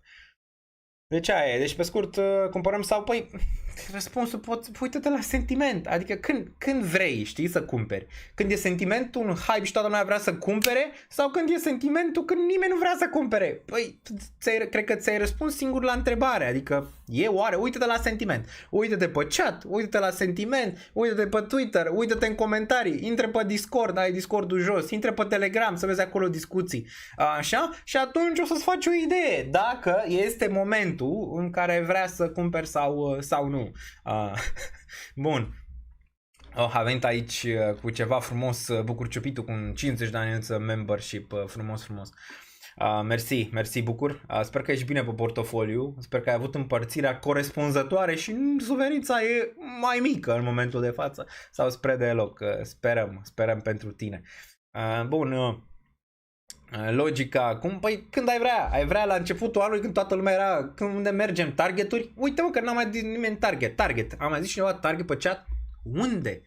Nu e niciun target, target, mai gata, nu mai s-a dus niciun target de bull market, unde? Nu mai e nimic, s-a dus, adio cu targetul de bull market și nu ziceți targeturi de bull până când nu vedem unde-i bottom-ul de acum și m-am zis asta de ceva timp, că face speranța aiurea. Targeturi de acumulare, asta vrei să vezi în momentul de față. Că nu mai gen nimeni targeturi de bull, că nimeni nu mai are speranța că de aici lucrurile își vor reveni. Deci, din nou, e bine din punctul de vedere al cuiva care vrea să acumuleze în momentul de față. Și acum e bine ce vrei să acumulați. Că dacă acumulezi din nou chestii speculative, poți să ai din nou acea idee că lucrurile merg sus tăiată atât de mult. Depinde ce vrei să acumulezi și pe ea vorbim aici, depinde de riscul pe care îl ai, dar de exemplu, e momentul pentru Bitcoin acumulare acum, dacă n-ai deloc, din punctul meu de vedere, nu e sfat financiar, cel mai bun moment a fost ieri. Dacă ai deja și ai profit, nu aș lua acum, nici Bitcoin, nici Ethereum, că deja am mai luat, am profit pe ele, nu mai trebuie să iau acum, adică nu, aș mai aștepta, dacă nu vrei căderea nu, rămân cu poziția aia și merg mai departe, ok? Dar altcoinurile, da, între ele deja zvai mama lor, adică mai ales alea din ciclu nou, care erau Speranța, Tia, Sui, Sei, toate astea, Speranță, fac, rup, triliard de capital, acum nimeni nimic, nu le mai vrea nimeni, au picat pe asta, asta e diferența. Să le vrei și după minus 80%, nu numai la plus 300%, să le vrei și la minus 80%, că acum nu le mai vrea nimeni. Ia-mi Tia, nu mai vrea, dacă îmi dai prețul la Tia, acum ți-o dau pe toate, știi? Îți dai seama. Bun, dar nu mai vrea nimeni nu mai crede, nu se mai întâmplă nimeni. Deci, acum, pe altcoin, dacă nu acum, atunci când iar fac 3x, 5x? EGLD squeeze. Hai să dăm și squeeze-ul ăla pe Gold, că mai creștem ceva până la recesiune. Nu zice nimeni că vine recesiune, Adrian. Adică mulți zic că vine cea mai nasoală recesiune. Încă lumea zice că vine recesiune. Nu văd acum. Bun, s-a cumpărat Tia azi masiv, zice Alex Biță. Eu zic că Tia repetă ușor istoria Solana din trecut, cum Solana a repetat istoria ETH la virgulă aproape, nu atât de mult pe upside, dar încă nu s-a terminat, încă mai poate, să zicem așa, Solana să ne surprindă, dar momentan și Solana a făcut același lucru ca ETH, adică a mers destul de bine. Acum Tia pare că face ceva similar cu ce a făcut Solana în ciclu precedent după prima urcare, toată lumea s-a terminat, vindem Solana la $3 după ce a făcut 10 și pe urmă s-a dus la 200. Dar n-a fost ușor momentul ăla, adică să cumperi Solana la 3. Hai să ne reamintim un pic aici, un pic pe grafic așa și uite, ne uităm aici frumos la TIA. Moare, domnilor, moare, cum a murit Solana, moare, nu mai vrea nimeni. Luați-o să nu mai văd, adică nu mai vrea nimeni aici, toată lumea a vrut-o aici, acum nimeni. Dar uitându-ne la Solana, Sol USD, și nu trebuie să prinzi bottom, adică asta sunt, să prind bottom, iau aici la 1.9 sau iau la 2. Ești tu în 3-4 zone, adică în regiunea asta de aici, mai ales sub 10, în 3-4 zone, ai un preț mediu 5-6, e ok, adică nu trebuie să fii greedy. Bun. Acum la Solana, același lucru aici. Mulți zice, mamă, nu se mai repetă neapărat ciclu. Bă, și se poate, pe probabilități să ai și acolo probabilități să nu mai repete ce a făcut Solana aici, căci că era alt ciclu. Dar nu, încă aici ciclul începuse, după cum vezi, 2020. Ok? În regiunea asta ți-a avut primul raliu aici în 2020. Și crede-mă că aici nu era ușor să cumperi Solana, când ea s-a dus de la 4,93 până la 1. Aici nimeni nu mai vrea Solana, aici în regiunea asta. Nimeni, după 3 luni, nu știu asta, din asta observăm aici, august până în ianuarie, în septembrie, octombrie, noiembrie, decembrie, 5 luni, 5 luni a stat. Deci 5 luni a picat în continuu. 5 luni în continuu, sună similar, nu? 5 luni în continuu, oriunde cumpăra erai pe mine, oriunde cumpăra erai pe mine, unde e gaura, unde e groapa, unde se duce, unde. Azi încât a luat aici, dacă ne uităm, a luat minus 80%, minus 80, bam, frumos în regiunea asta și apoi a făcut ce a făcut. Aici credem că n-a fost ușor să cumpere regiunea asta, dar ce m-a ajutat de aceea că gata, mergem mai jos. Acum, întorcându-ne la TIA, cât a luat până acum TIA și dacă cumva mai are mare potențial de cădere și putem să facem zoom out și pe cum a arătat perioada respectivă. Dacă ne uităm aici, să vedem, a luat minus 77%, minus 80 ar fi în $4. O să fie ușor așa ceva? Adică o să fie ușor aici perioada asta? Nu o să fie. Nu înseamnă că nu o să fie ușor să cumperi TIA în regiunea asta de aici, cum n-a fost nici Solana. Hai să ne uităm pe Solana și facem așa. Ca să vedeți cum arăta graficul de fapt. Dacă mergem înapoi pe weekly și dăm aici frumos regiunea asta, cum arăta aici, de exemplu, unde e, da, am reply bars, cum arăta aici. Arăta așa, privind EMA-urile, pare că s-a ținut mai bine Solana aici, per EMA-uri, acum per scădere pare că momentan încă n-a atins TIA regiunea respectivă, ok? Dar din nou cam așa arăta bine? Nu arăta bine deloc, îți dai seama, aici Solana în regiunea asta din 2020, mai ales că apoi a avut capitularea în range-ul ăsta de $1, un pic mai jos în range și apoi a făcut asta, ok? Deci da, nu e ușor. De ce se întâmplă asta? În mare parte pentru ca băieții să acumuleze low. V-am mai explicat. Una e să acumulezi $5, una e să acumulezi regiunea asta de aici, mai multe monede. Pui acapărare pe monede și apoi poți să dai drumul la supply frumos, adică poți să ții supply-ul sub control și să prețul să urce ușor fără să ai nevoie de buying pressure prea mare, ok? De la piață, plus că atunci, și Bitcoin ți-a ținut all-time high imediat după și a făcut multe chestii. Acum Bitcoin a ținut all-time high, a fost fake all-time high, Bitcoin fake all-time high, doamnelor și domnilor, 58.000 aici, ține regiunea asta pe Bitcoin sau nu ține? Întrebare de baraj, putem să observăm că închidere așa ar reprezenta un scenariu bearish, seller in control, din nou weekly-ul ar intra sub controlul urșilor, care targetul ar fi desigur 55 EMA ca în trecut, 50.000, 49.000 și între 55 și 100 EMA, 100 EMA vine pe la 43.000 în momentul de față unde am vândut Bitcoin.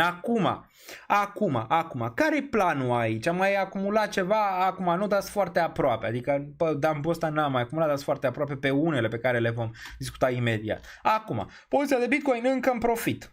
Vorbim doar pe bear market-ul ăsta de aici, lăsăm pe ăsta de aici, din zonele astea unde am acumulat, vorbim doar de ăsta de aici, ok? Poziția în profit, 20 un pic de mii prețul mediu, poziția în profit, am vândut un pic regiunea de 43.000 de aici, încă profit, încă bine, având în vedere că am o pondere bună de Bitcoin în portofoliu, mai ales împreună cu ETH, vorbim și despre ETH imediat. Acum, Vând aici ca să-mi cresc cumva lichiditatea pentru a cumpăra regiunea asta?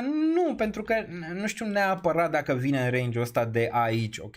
Probabilitatea crește în momentul ăsta că da, să vezi regiunea asta de aici, nu vând momentan zona de 57-58 de mii până când poate nu văd aici ceva confirmare. Dar ce aș face, ok? Bun, ce aș face? Lichiditate. Mai am 21 pic, vreo 21% lichiditate, mai ales după ce mai cumpăr acum, să duce chiar spre 20% lichiditate. Acum, dacă ăsta vine aici, ok? Deci dacă vedem acea capitulare, adică dacă o vedem în regiunea asta aici, cu toate că vezi că volumul nu e acolo încă și ar putea, am zis, ar putea fi în ambele scene de văzut bun și ar fi că da, s-a vândut ceva aici, dar nu există neapărat seller mari, ci puțini, venit din guvernul în Germania aici, nu, nimic impresionant și din partea minerilor, dar nimic foarte impresionant cum ai avut în trecut, ok? Și aia puțin Bitcoin îți fac prețul, având în vedere că nu mai ai, și aici la fel, aici te-a ajutat acel lucru, că n-ai avut foarte mulți Bitcoin pe exchange, dar ai avut măcar putere de buy peste seller. Aici sellerii, chiar dacă sunt mai puțini, nu mai există buyer aici, deloc și aia mici seller care sunt acolo,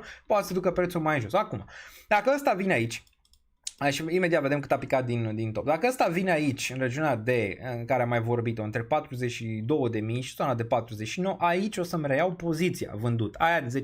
O să o reiau și aștept. Okay? Aștept. O să am lichiditate, da, scăzută, undeva spre zona de sigur de 10% în caz că se întâmplă asta. Okay? Apoi, dacă văd bounce-ul aici și e normal, chiar dacă face week mai jos, zicem 43, 70, whatever, cel mai negru scenariu ar fi 200 moving average din nou aici pentru BTC. Bounce-ul ăsta de aici, din nou execut, probabil 15-20% aici pentru a-mi crește lichiditatea, din nou, ok? Ăsta e plan. În caz că se întâmplă, nu o să plâng, nu o să scâncesc, nu o să nimic, ăsta e plan. Vin aici, reiau poziția, șansele destul de mari ca asta la un moment dat, chiar că stă în zonele astea de just o perioadă, să-ți facă un raliu când toată lumea nu mai vrea și aici din nou o să vând o parte ca să-mi rebalansez portofoliu, că ăsta se duce mai sus după, rămâne de văzut după. Dar asta ar fi, asta aș face, că n-aș cumpăra aici, n-aș vinde aici, aș cumpăra regiunea asta și în caz de bounce aș vinde din nou, doar ce trebuie să-mi rebalansez portofoliu, n-am ce face.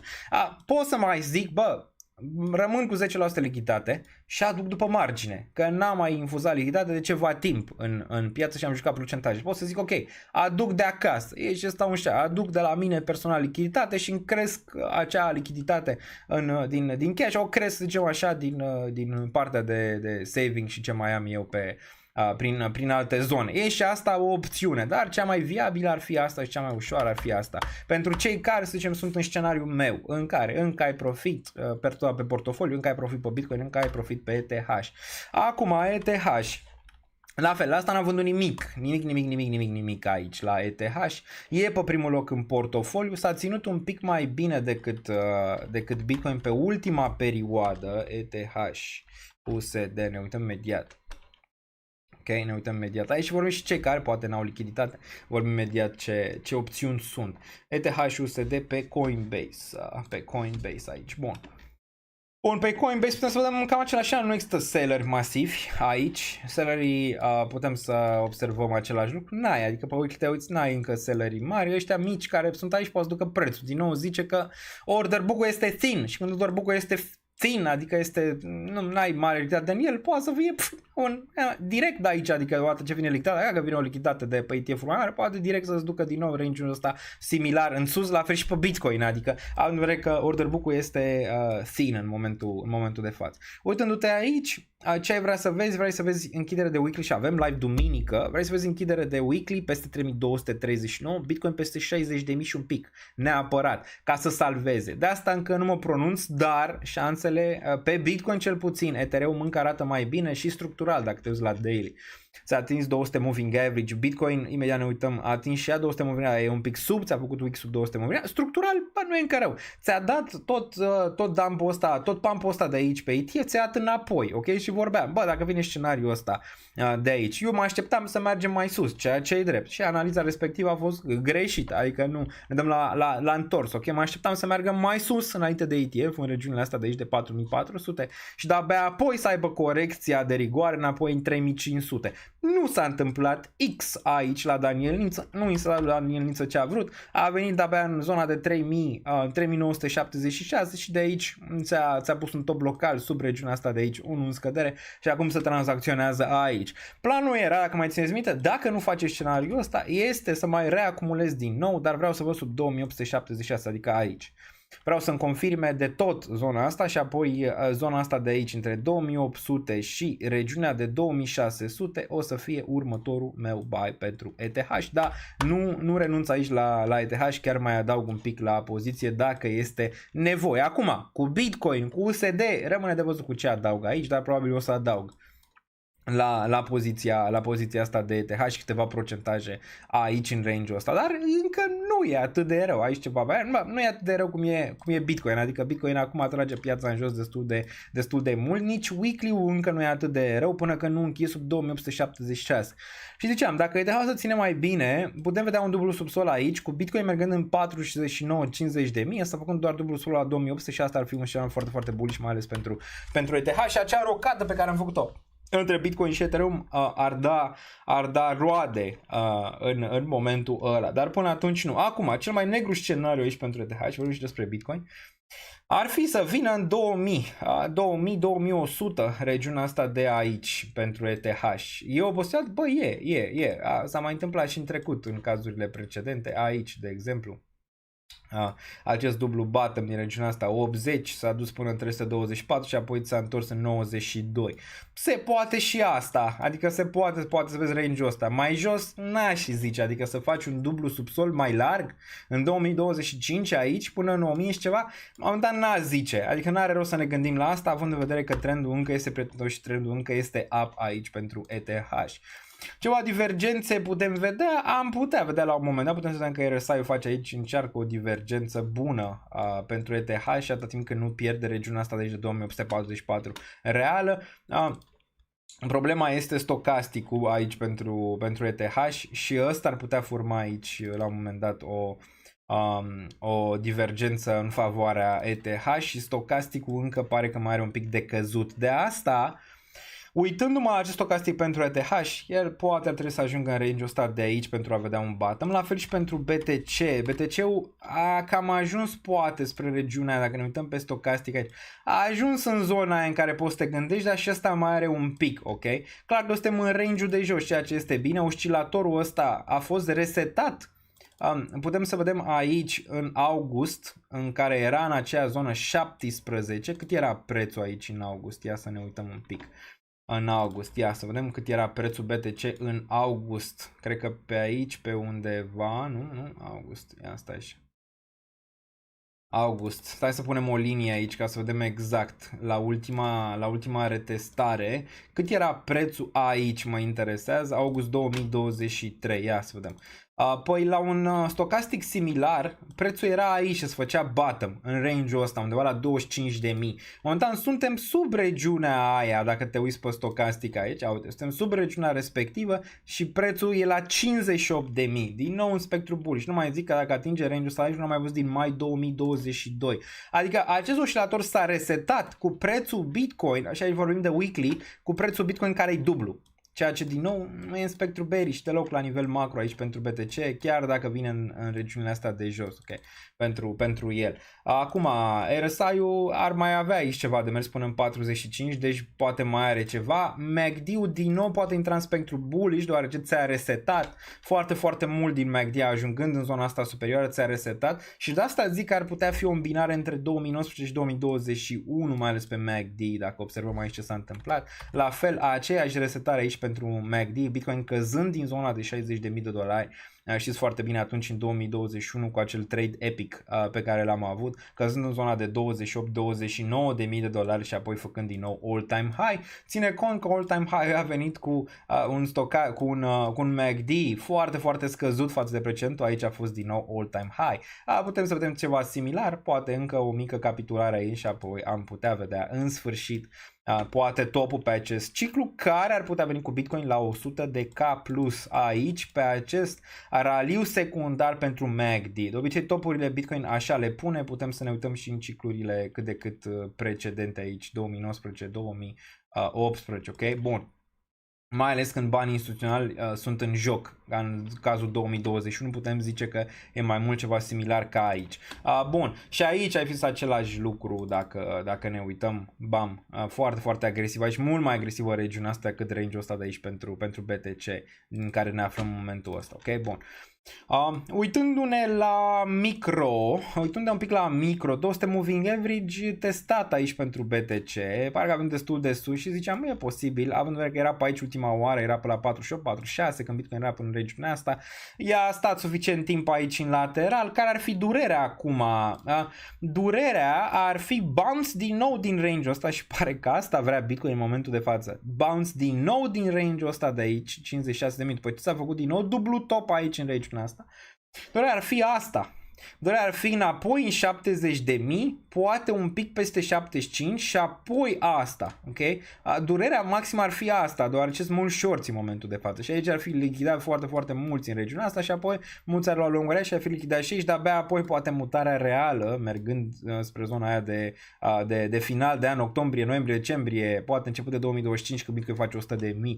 Că asta ar putea fi durerea reală asta din piață, adică durerea nu știu neapărat dacă ar fi cu un Bitcoin la 49.000 în momentul de față, deoarece mulți se gândesc să cumpere regiunile astea de aici, ok? Și ar da piața o oportunitate poate prea mare în regiunile astea de aici pentru BTC.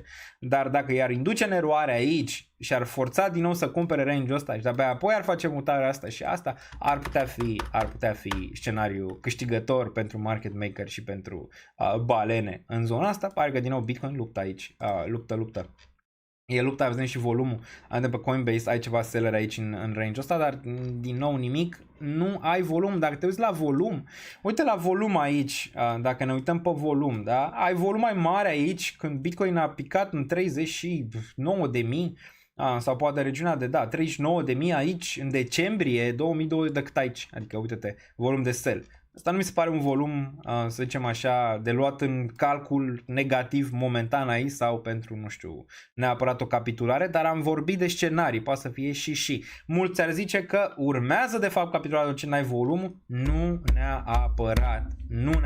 Ok, putem să vedem aici același lucru de volum de capitulare, aici poți să vezi din nou un alt volum de capitulare, așa a făcut Bitcoin în trecut, acum având mai multe lichiditate, poate nu e același scenariu, dar vedem aici același lucru de la capitulare, aici ți-a făcut chiar topul, ți-a făcut zona asta de aici cu volum, aici la fel ai avut zona de capitulare în range-ul ăsta. Dacă e să fie și vine, să zicem, regiunea asta de aici și din nou se repetă istoria cu zonele de capitulare pe volum, ai putea vedea, range-ul ăsta cu un volum de capitulare din nou aici și ai putea zice, ok, subsolizin, toată lumea bearish, papa, run it back invers, ok?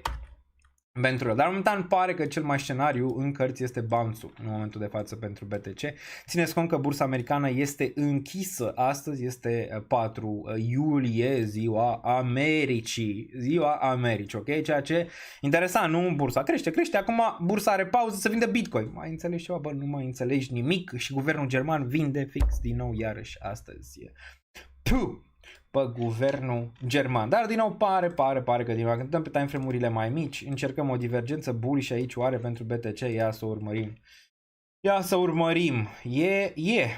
De obicei, bottom-urile vin pe divergență bullish, putem să ne mai uităm și în trecut, am mai făcut analizele astea și în zonele trecute de bottom-uri, ar putea fi numai că n-ai o confirmare, toți cei care zic că da, gata, divergență bullish, nu încă. Ca asta să se joace ca divergență bullish, știți foarte bine ce e de făcut aici. Bitcoin trebuie să urce înapoi peste 60.000 măcar, ca să ai o speranță că asta e divergență bullish aici. Dar da, e o speranță reală că din nou vei vedea bounce aici, din range-ul ăsta. Și din nou sellerii s-au poziționat aici, shortsii s-au poziționat aici pentru regiunea asta și nici de data asta nu vor avea, nu se va da apă la moară, ci poate un bounce în prima fază, cum ziceam și aici, când am testat 58.000, probabil vom testa în prima fază măcar 64 și am testat 63, 9, dar am văzut că probabil regiunea asta va fi una de rejectare aici pentru BTC și sellerii clar erau în control. Acum îți dai seama că sellerii sunt foarte mulți aici în range-ul ăsta și au o încredere mare, de asta posibil din nou să fie pedepsiți pentru un bounce din regiunea asta. Actua, exact. Ionuț Brânzei, welcome to the moon. Welcome to the moon. Time frame-urile mici, văd cu ceva volum aici, dar din nou tot seller în control. Suntem niște EMA-uri aici pe poziționări, dar ar putea testa și aici de 1007. E asta regiunea de short, ar putea fi un trade. Mâine probabil o să tranzacționăm destul de frumos, probabil schimb pe Bybit.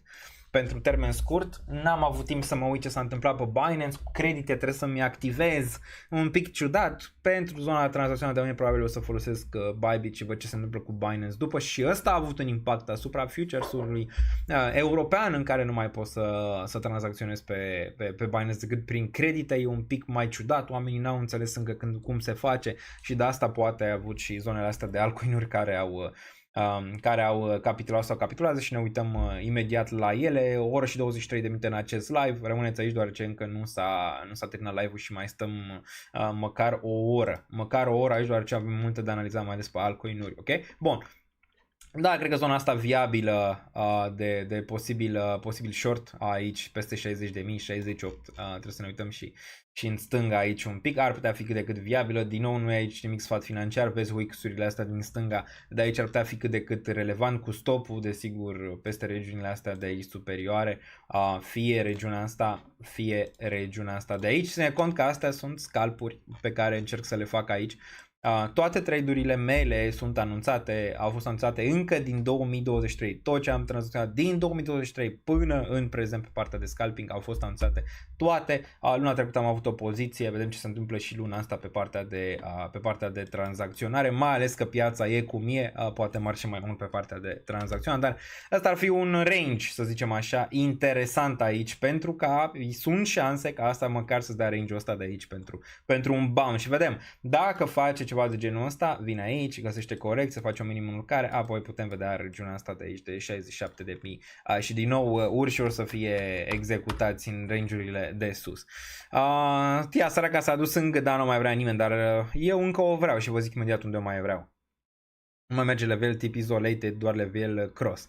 Da, crossul pentru începători nu e așa de ușor de înțeles, poate să dispară tot și nu încurajez oamenii să facă pe cross, nici măcar pe leverage, dacă nu înțeleg leverage-ul nu trebuie să vă atingeți de el, dar pe cross, ca să înțelegeți, poate să vă dispară toți banii din partea aia de futures dacă nu sunteți atenți, deoarece vă ia bani din cont pentru a nu vă lichida până când nu mai sunt bani din cont și vă lichidează toată poziția, adică dacă poziția e oprită, spre deosebire de isolated în care doar dacă tranzacționezi, ai în cont 1000 de dolari, tranzacționezi cu 100, doar pe aia ți lichidează 100, nu tot contul, ok? De asta e ciudățel. Bun. Mâine ședința BNR, crezi că e o șansă să scadă ISRS cu dobânda de referință? Nu cred, am zis că în Europa au scăzut un pic, posibil în următoarele luni, dar nu știu dacă mâine, în următoarele luni posibil. Daniel, de unde crezi că e posibil data lichiditate pentru a pompa toate altcoin-urile până la X-urile alea la care visează unii? Totuși multe proiecte și deblocări au și deblocări zilnic. Da, am zis că poate unele așteptări sunt prea mari. Uite, e-gold-ul stă bine aici, de exemplu. Ia uite. E-gold-ul poți să-l înjuri, poți să-i faci ce vrei tu, dar uite aici cât de bine a stat. Adică uite cât de bine a stat aici. Vorbeam că sunt 3 tipuri de altcoin în momentul de față. Unele ca e-gold care îți încearcă bottom-uri de tipul ăsta, ok? Ai zice, băi, e depresie aici pe e-gold? Poate depresie, poate, imediat ne uităm pe Wall Street, vedem care se pupă, dar clar că se pupă pe majoritatea mai mult zona de depresie. Și așa arată bottom-urile, adică bottom-urile nu sunt ușoare. Cam așa arată bottom-urile. Mare mersi pentru acel Danielță membership aici. Bottom-urile nu sunt ușoare, dar uite la e-gold aici frumos. Acum, e-gold posibil să se țină aici bine, deoarece avem un nou proiect pe Launchpad, cel de la Stocks 9, care, apropo, dacă v-ați făcut KYC-ul și v-am zis că în live-ul trecut, acum puteți să cumpărați tichete. Nu știu, cred că până la 30 de tichete, ceva de genul ăsta ați putea cumpăra pentru Stocks 9. Eu nu pot, o să încerc să iau o poziție OTC în Stocks 9 sau poate când se tranzacționează la un moment dat în timp, dar momentan nu pot, deoarece n-am KYC făcut pe Multiverse X pe export. Dar voi, dacă aveți deja s-ați trecut, țineți cont că acum, cred că până pe 7 iulie puteți cumpăra acele etichete. Dar din nou, întorcându-ne, poate de asta performează aici E Gold, doar ce vine SOX 9 la ei, care e un proiect, se prefigurează a fi un proiect solid din punct de vedere fundamental. Acum îți dai seama că se listează într-o perioadă tulbure a pieței. O să listeze în iulie, deci o să fie o perioadă tulbure a pieței. Deci așteptările, nu poate să fie cum au fost, nu știu, la Tada sau la altceva, dar cred că și ăsta poate să facă destul de bine, chiar dacă piața e, cum performează în momentul de față piața overall, ok? Deoarece pare că ultimele au performat cât de cât decent pe Launchpad și nu cred că data asta va fi diferit, cred că va face din nou și o să pun și un poll pe Twitter, mai ales înainte de listare, cât credeți că va performa SOX 9, ce că între 2 și 5x poate să facă din nou la listare SOX 9 aici, asta din nou ar putea reprezenta o oportunitate, mai ales pentru cei care prind la prețul din Launchpad. Nu toată lumea, desigur, o să prindă atât de mult cât o să vrea să prindă, nu? Aia e. Bun, am luat 5, zice Marius aici. Stă bine dacă investești acum gen. Nu ne mai lasă mica pe Isolated și ei ca SEC protejează investitorii. Da, cei mai protejează. Cei mai protejează. Încă nu funcționează etichetele, voi ați putut cumpăra. Hai să ne uităm aici, că din câte știu eu și din câte am văzut la ei, ia să mă uit la SOX 9 pe Twitter. Aici, frumos. Bun, zic aici e versiunea 3, is coming soon, a site-ului pe care v-am arătat eu un pic din ea, care mi se pare destul de tare. Aici, plus pe partea de tech și de UI UX, ăștia mi se par tari. Adică mi se par tari pe partea de UI UX și partea de tech. Vreau să văd aici, the SOX non token sale is going great. Ok, bun. After goal staking and KYC phase is now time for the lottery. Pe asta o căutam. If pass KYC, you can buy lottery tickets from July 4. Da, ar trebui să fie. Că, suntem în 4 iulie din câte văd aici până pe 7. Aici văd aici că ai pe Launchpad și ar trebui să fie deja live.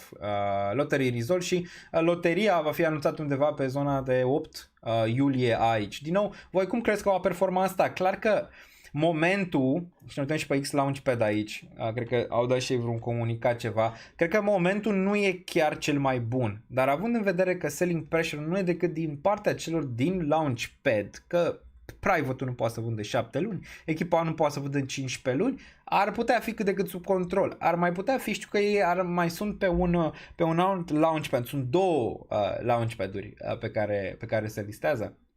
Ar putea de acolo, poate să mai vină ceva selling pressure, dar tot de la cei care investesc pe Launchpad. În rest, n-ar avea cine, în teorie, să vândă decât cei care iau tichetele astea și la listare au ceva profit. În rest, n-are cine. Zici, dă private-ul pe tine, dump. De unde? Că n-are de unde să dea. Adică chiar dacă intră cineva în private, în OTC, n-are cum să vândă. Numai dacă intră în OTC și ia, nu știu, pe Jack sau nu știu dacă se mai poate pe Jack să iei de la persoane care au deja monedă și pe urmă să vinzi pe piață. S-ar putea să faci și ceva de genul ăsta, dar în rest, n-a de mult să-l impresi mai puțin decât la Tada. Asta e destul de clar. Bun, hai să vedem aici. E-Compass, bun, E-Compass pare că o să iei din nou ca și grafic, dar clar că vrem să vedem și pe altceva, mai ales versus USDC, acum care USDC-ul este reglementat în Europa. USDT-ul, din nou, e la limită, dar din surse încearcă și ei, dar cred că va dura un pic mai mult ca USDT-ul să-și ia licența respectivă. Clar că USDC-ul e pe pile cu Circle cu BlackRock, deci era destul de clar că ea vor lua înainte. Bun, Snapshot-ul a fost făcut. Aici, lottery tickets can now be purchased. Refer 1 ticket egal 116 gold. Vedem aici. Buying window runs until Sunday, July 7.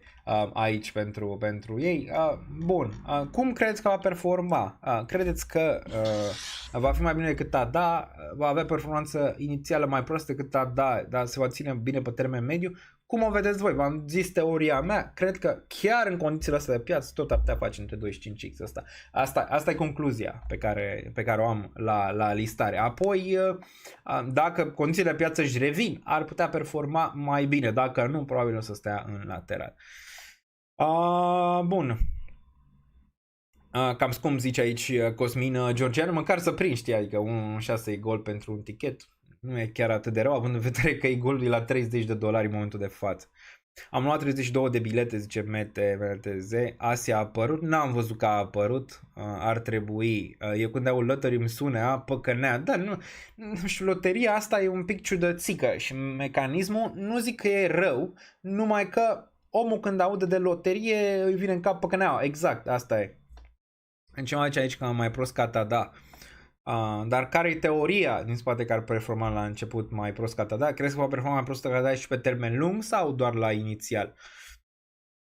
Crezi că așteptările de zona de top ale altcoinilor vor fi afectate? Imediat vorbim despre asta, adică așteptarea ca TIA să ajungă la 50 SUI la 1, păi SUI a fost deja 1, cred că te referi la 10, nu mă refer la și durată, probabil că va dura, dar măcar să se întâmple. Ține cont că mai vine și inflația, dar inflația a venit și pe Solana în ciclul precedent și tot a performat. Depinde, dacă vine bull market-ul, nici cei care au deblocări n-ar vrea să vândă prea devreme, știi cum e.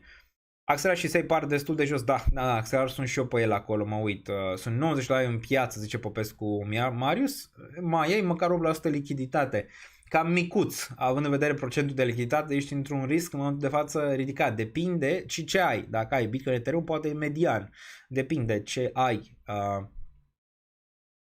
Am acumulat TIA și ARB, problema este că mai am doar 5% cash pentru un profit cu risc mediu. Depinde cum e împărțirea portofoliului, trebuie neapărat să fie nasol dacă e doar 5%, dar mă simt bine overall. Chiar că mai dipuiesc fără, zice Andrei, AGX dispare din portofel, da, Binance probabil va face merge-ul, deci da, deci nu vă speriați. Nu se pare optimismul prea sus în continuare, cred că la $1 ar fi interesant. Imediat intrăm și intrăm pe coin, intrăm pe bubble să ne uităm. Eu am ținut proverbul sell in May and go away, pare că a fost din nou sell in May and go away, dar nu cum ne-am așteptat, adică cu urcarea în mai înainte, a fost neurcare în mai și deja a început dip-ul din aprilie-mai, aprilie la final sau în aprilie. Hart is the new e-gold, Cristian Vizeran, ar putea fi, încă eu zic că se joacă la Hart. Și hai să ne uităm, dacă ne-am uitat la e-gold, hai să ne uităm și la Hart. Aici. Cred și am teoria că toată lumea, de asta nu mai vedeți lichiditate, pregătesc acea acțiune pentru toamnă. Hart-ul inclusiv Hart aici. Cred că se pregătește acțiunea pentru toamnă aici și pentru Hart, dar și pentru e-gold, dar și pentru restul, să zicem așa, VC-urile și toți investitorii așteaptă zona respectivă. Aici. Prețul mediu 1.3 aici pentru Hart. Mi-am mai scos ceva de la de la staking de la ei, cât de cât decent încă stau pe el. Acum, dacă ăsta s-ar întoarce aici, la nivelul ăsta, din nou aș mai adăuga, doar ce, da, cred că nu și-a jucat încă. Cred că măcar ar putea avea un bounce din nou înapoi în regiunea asta de aici în câteva luni de zile Hart. Adică încă sunt pozitiv overall. N-a avut niciun dump de mare, hai să vedem cât a luat din top dacă ne uităm aici. Ba da, a avut 78%, la fel ca TIA, similar cu TIA. Adică în spectrul ăla a avut și ăsta. Buyeri au ceva aici, sellerii pare că se diminuează un pic aici pe el. E-gold-ul nici el nu arată rău după cum am zis aici. Nu arată, te așteptai ca e-gold-ul să fie înapoi în bottom, nu? Având în vedere acțiunea de preț pe Bitcoin, ceea ce nu e. Stă aici un imbold, adică îți dă un imbold și imediat vorbim. Hai să vorbim, hai! Azi dumneavoastră cheat, mai accelerat pe radar, da. Din nou, cred că ajunge într-o zonă bună, având în vedere că a fost cât $2 sau ceva și acum ai vreo 60 de cenți. Hai să dăm Wall Street cheat sheet. Wall Street cheat sheet. Înainte niște apă. Aici îți dai seama un tamarin frumos, nu prea beau lichior de obicei, dar pe momentele de genul ăsta, mai ales acum pe zonele astea depresive, să zicem așa, bun, merge o gură. E luat din Curaçao, ăsta, e original din Curaçao. Zice că tamarinul ăsta e Blue Curaçao, pentru cine nu înțelege. Dar nu e blue, știi că Blue Curaçao are 4 nuanțe pentru cunoscători, asta fiind una dintre ele tamarin, care e mișto rău de tot, dacă puneți mâna pe una de asta o să vă placă. Poate prea mult, dar luată de acolo, din Curaçao, au și fabrică pe care dacă ajungeți acolo să o vizitați. E interesant Curaçao din multe puncte de vedere, ex-colonie olandeză. Apropo, olandezii n-au călcat în picioare la fotbal. La fotbal e ca în cripto, deoarece vezi, așa e, mai ales dacă te gândești la profilul omului emoțional. e similar. Am avut o traiectorie bună pe echipa națională la început, când nimeni nu s-a aștepta. Nimeni nu s-a aștepta ca România să bată Ucraina, să califice mai departe, nici măcar din grupa de calificare nu s-a aștepta nimeni să califice pe primul loc. Tot așa. Pe urmă am zis că ne putem lupta cu toți și bate Belgia, bate Olanda și toate cele și bla bla bla bla. Îți dai seama că realitatea te-a lovit cum te-a lovit și în cripto. Vine bull market-ul, face mixurile, whatever, de și a făcut speranțe și ne-a călcat în picioare piața acum pe unii care n-am avut, să zicem așa, plan, pe alții mai puțin care au avut plan și stabilitate, dar altfel și aici ne punem cu Olanda ne-a călcat în picioare. Acum, am luptat cât am putut, bă, noi ne-am depășit condiția, adică n-ai cum să te bați cu aia, ai văzut ce monștri sunt, n-ai cum, aia trebuie să prindă o zi proastă, plus istoria noastră cu ei e destul de negativă, dar felicitări echipei naționale din nou, a arătat bine, a arătat caracter, a arătat ce trebuie, ai văzut că suporterii la final, inclusiv eu care am fost la meci, am aplaudat, bine. Problema, cum închidem gap-ul pe fotbal, dar și la nivel de investiții? Cum îl închidem? Că noi în România suntem la distanță mare și în investiții, dar și la partea de fotbal, copii juniori sau educație financiară. Asta e întrebarea. Cum închidem gap-ul? Păi cum să te pui cu olandezii? Eu stau în Olanda, văd aici ce se întâmplă. Teren de fotbal la fiecare colț. Sintetic, nesintetic, real, se joacă fotbal în weekend peste tot. Cum era la noi în trecut, juca pe miriște, ăștia au acum în fiecare colțișor, au o bază sportivă. În fiecare colțișor. Că e la colț de bloc, ăștia n-au blocuri, au cască, că e la colț de cască. Bă, au infrastructură fotbal, te doare minte, ăștia copii de la 4 ani, îi iau acolo, îi cresc, de la A la Z, la educație, la tot ce vrei tu. Păi cum să-l compar pe ăsta, mă, din Olanda cu Niță, din România, și zice portar, care a lucrat la brutărie, care n-ai cum, adică diferența e prea mare, trebuie să închizi gap-ul.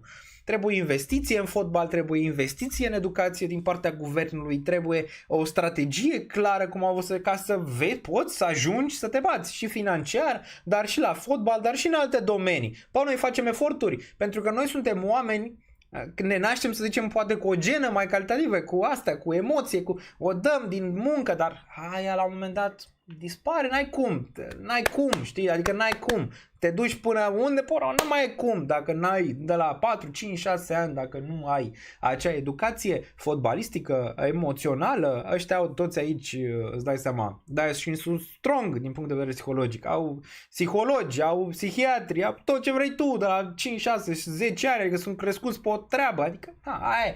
Dar asta e, felicitări, numai că trebuie implicare mai mare în educație și financiară și fotbalistică din partea oamenilor, mai multe chestii ca să putem să ajungem gap-ul, că noi suntem în urmă rău. Aia e, suntem în urmă rău, dar măcar ne ridicăm. Bun, hai să mergem la Oasi Cicit în momentul de față. Bun, aici. Dar asta e, ei 900 de milioane în echipă, noi 80. Deci în care Drăgușin 30. Ne trebuie încă 3 ca Drăgușin, care ăla e la un anumit nivel și din punct de vedere intelectual ai văzut că asta trebuie. Mai puțin cu tatuale, mai mult face cu bun Rubic. Ne trebuie vreo 5 de ăștia și mai ne trebuie 3 de ăștia și pe urmă la mijloc vreo 2-3. Mijlocul ca să poți să te bați cu ei. Și ai văzut fizic, distrugere totală. Da, în freestyle n-a nenorocit. Acum mulți ar zice, mamă că am pierdut din cauza arbitrilor. Fix din nou românească, bă, fix românească, din cauza arbitrilor. Și la fel și în investiții. Din cauza lui ăla am pierdut. Daniel Niță, el e de vină că am pierdut eu bani și am investit nu știu cum. El, că asta e. Cauți țabii spășitori. Bă, ne-au depășit trebuie să fim realiști. Ne-au depășit că n-a dat penalti, că nu știu ce, bă, jocul. N-a fost. Am fost pe stadion, ți-a văzut. N-am putut ieși din care, n-am putut lega de o pasă, mijlocul mort. N-am putut. Nu s-a putut. S-a pierdut. Că petiții să rejoace. Ce să rejoace, mă? Nu se mai rejoacă nimic. Pur și simplu trebuie să joci, stat. Trebuie să joci cu aia. Bun. La fel și în alte domenii. Trebuie să joci. Trebuie să ai ambiție, dedicație, analiză. Plus trebuie să pui cărămizi mereu. Bun, aici, unde suntem? Încă o dată. Acum e destul de clar, ok? Acum e destul de clar unde suntem din punctul meu de vedere, ok? Pentru Bitcoin, a zice, optimism. This rally is real, adică ai putea fi pe aici, între hope și optimism, nivelul ăsta, n-am ce că belief neapărat. aici, ai putea fi într-un dip în range-ul ăsta sau ai putea fi spre belief aici, ăsta e dip-ul, am mai văzut asta în 2021 sau un trill, eu știu, cu dip-ul ăsta de aici, apoi urmează euforie. Oriunde a zice, dar nu neapărat în zona de denial și anxiety, adică sunt și astea probabilități, dar mai mici, complacency-ul trebuie să vină după un raliu mai monstru, adică mai greu să zici că e complacency aici, după ce n-ai putut să ții all-time high. Greu, complacency-ul vine după perioade mai largi de creștere și performanțe și alte zone. Putea să te gândești acum la bursa americană că ar putea intra într-un complacency la un moment dat, dar nu la cripto. Okay? Bun, acum, Bitcoin, Ethereum, Hope, recovery is possible, destul de clar, pe aici, pe undeva. Prin zona asta și putea fi în dip-ul ăsta, de aici, în range-ul ăsta, care arată el cum ar, dar nu e ușor nici asta aici. Da, ai plecat din $1,000, te-ai dus în 4.000, e asta, recovery space, se poate și acum ai dat dip-ul. Ai dat de aici, mai dat cu capul și stai într-un lateral de ăsta ciudățel, care face ETH și momentul de ETH aici. Acum Solana poți să te gândești, dacă e Solana poți să zici, Solana ar putea fi făcut deja, ciclul ar putea fi într-un complet, se poate la Solana de exemplu, dar nici la Solana ar putea fi la fel ca Bitcoin, prin regiunile astea pe aici, încă o dată. La majoritatea altcoin-urilor, știți că discutam care ar fi sentimentul, fie disbelief aici, ziceam, ar putea fi disbelief mai mult decât zona între anger și depression aici pentru ele. Dar acum e destul de clar, majoritatea dintre ele sunt aici în depression și asta se poate observa din ce se întâmplă în piață și cum reacționează oamenii în momentul de față. Numai asta că e mai greu acum decât în bear market, îți arată destul de clar unde ești, în zona de depression pentru majoritatea altcoin-urilor. Aici. Acum, mulți au întrebat pe unde a fost în 2023 la final și început de 2024? Aici. Ok. Asta a fost capitularea 2022, 2023 a fost aici, ok, regiunea asta, 2023, începutul de 2024 a fost asta. Asta a fost, tot anger. Anger-ul se joacă în două etape. Ai anger-ul prima dată că s-a întâmplat capitularea și aici ai avut un mic raliu și iară s-a întâmplat asta, anger, și mai e anger când aici credeai că merge mai jos, și, adică ești enervat, ok, că asta înseamnă anger, și a mers invers, adică la început de 2024 s-a dus invers și aici n-aveai suficientă expunere. Eu vă explic etapele psihologice prin care s-au trecut. Apoi, când n-ai avut suficientă expunere aici, ce ai făcut? Când a fost raliul ăsta, ți-ai băgat toată lichiditatea aici, ok, în range-ul ăsta și de-aia se numește anger, încă o dată, deoarece aici ai băgat de manie, de pierdere, că pierzi raliul, că nu știu, asta a fost regiunea asta de aici și apoi ce experimentăm acum pe multe arc este asta. Este nivelul ăsta de aici. Aici nu mai ai lichiditate deoarece ai dat-o aici în anger. Ai dat-o de ură, că n-ai băgat suficient aici. De ură, mamă, că băgam aici, pierd raliul și aici s-a dus lichiditatea și de-aia se numește depression. My retirement money is lost. How can we pay for all this new stuff? I am an idiot. Sunt un idiot. Banii mei de retragere s-au dus. Papa, la revedere. Ok? Deci pare că am fi aici. Și vezi că zona asta e lungă. E lungă, că de-aia se numește depresie. Adică e lungă.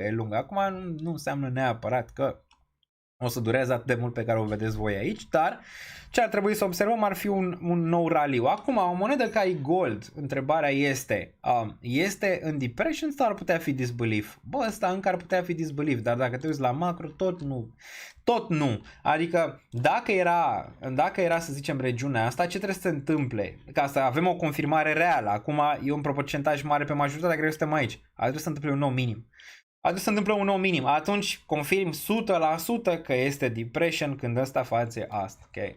Și aici îți continuă zona de depression până la un nou fake rally. Până atunci poți să ai speranță că poate cine știe, ăsta de fapt a fost raliul din disbelief și acum urmează asta. Unde îți faci speranțe? Păi destul de simplu, peste $38. Mamă, speranță bună aici. Bă, da, validezi ceva, validezi că minim în urcare, aici îți menține regiunea asta și mai validezi ca să-ți faci speranțe de bull market pentru e-gold. E atât de simplu, este 200 moving average, linia roșie. Istorii poți să te uiți la ETH din trecut și mereu am dat același exemplu, trebuie să vezi că urcă peste 200 care vine momentan la 86, dar probabil o să stai aici o perioadă, 82, 70-80, ori ea, atunci îți faci speranțe, tată, că în sfârșit vine squeeze-ul. Vine squeeze în regiunea de 200, care încă e posibil, numai că e de timing. E de timing aici pentru e-gold, ok? E de timing pentru ăsta. Acum am zis, ETH-ul arată încă, uite la ETH, adică ETH-ul ce e în zona de depresie? No way, adică no way, Josei, așa ceva aici, depresia a fost în range-urile astea, aici ăsta ar putea fi din nou hope, recovery is possible și mai departe pentru ETH de aici. Dar na, nu e ușor, bottom nu e ușor. Dar așa o văd eu, uitându-mă aici pe emoție, care e mare parte din piață oricum, emoția e mare parte din piață, de asta e greu, pentru că chiar dacă știi astea, te pierzi de multe ori și nu mai vezi capătul tunelului, nu mai vezi luminița, nu mai vezi nimic și ești prins în regiuni de genul ăsta, fie aici ești debusolat total și nu-ți mai arde, fie ești prins pe bai în euforia, depinde. Ce e relevant e că din nou ești aici, adică ești aici, n-ai avut încă asta pe altcoin, să fim serioși, adică unde? Poți să te gândești poate la altcoin-urile astea noi, dar nici astea dacă te uiți, ele unde ar putea fi. Dacă te uiți la ele, poate ai avut hope, optimism, belief, thrill, euforia, poate ai avut un pic, ai avut complacency, upatia la 10 și acum ai zona de panică și capitulation aici, ar putea urma asta. Poți să zici că poate altcoin-urile noi experimentează poate partea asta de aici, de anxiety, denial, panic, capitulation pentru ele, dar cele vechi destul de clar sunt aici, ok? În regiunea asta groasă. Pe Ape e cea mai mare depresie, poate ne uităm, nu uitați apă și flotări.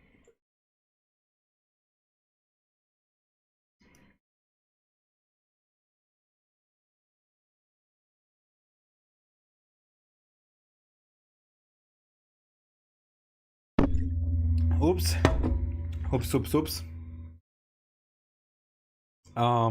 Bun. Imediat. 2 secunde.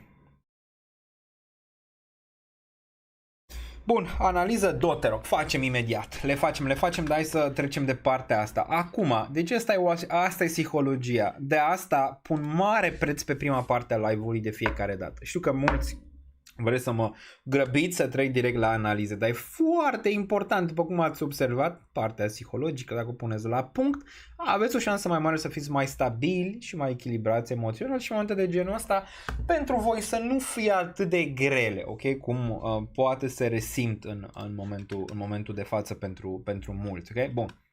Hai să mergem pe Bubble, să vedem aici ce se întâmplă pe overview pe piață. Bursa este închisă, de aici putem să ne concentrăm strict pe cripto, strict.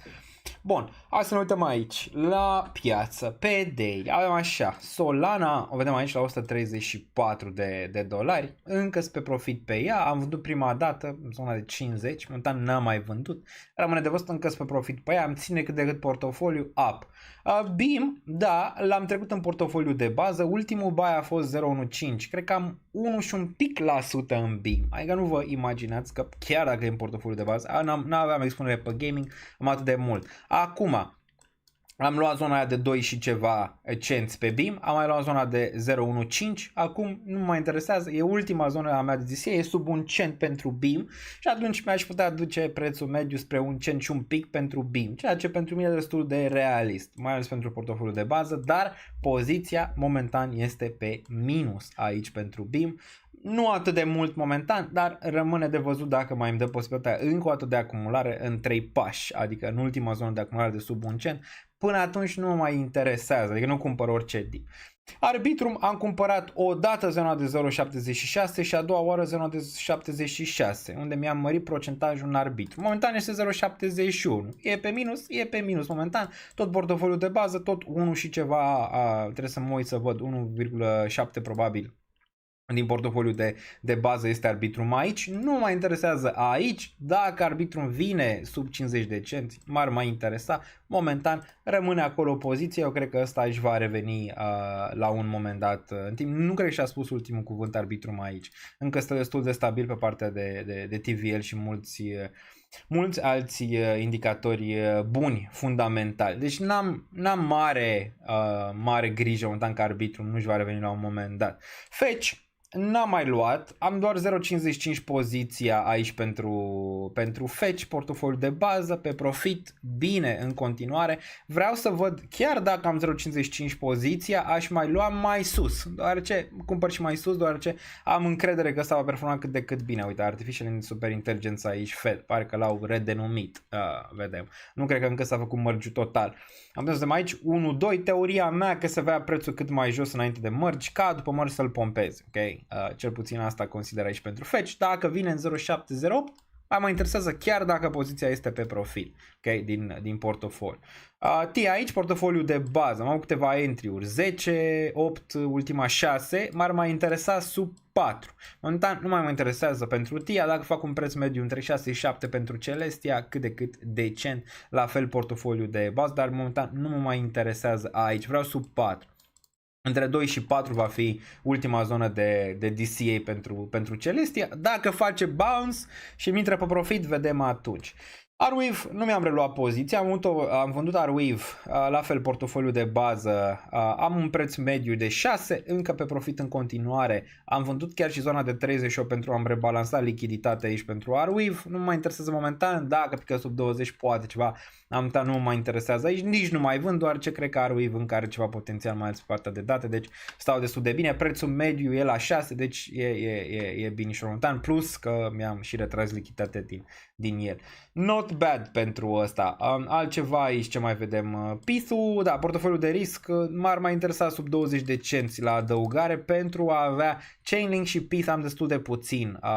Ambele tind spre portofoliu de risc, inclusiv PIS și Chainlink. Chainlink m-ar mai interesa spre 10, 12 sau sub zona de 10 și ăsta m-ar mai interesa sub 20 aici pentru ceva poziționat, deoarece cred că astea două vor ieși la liman.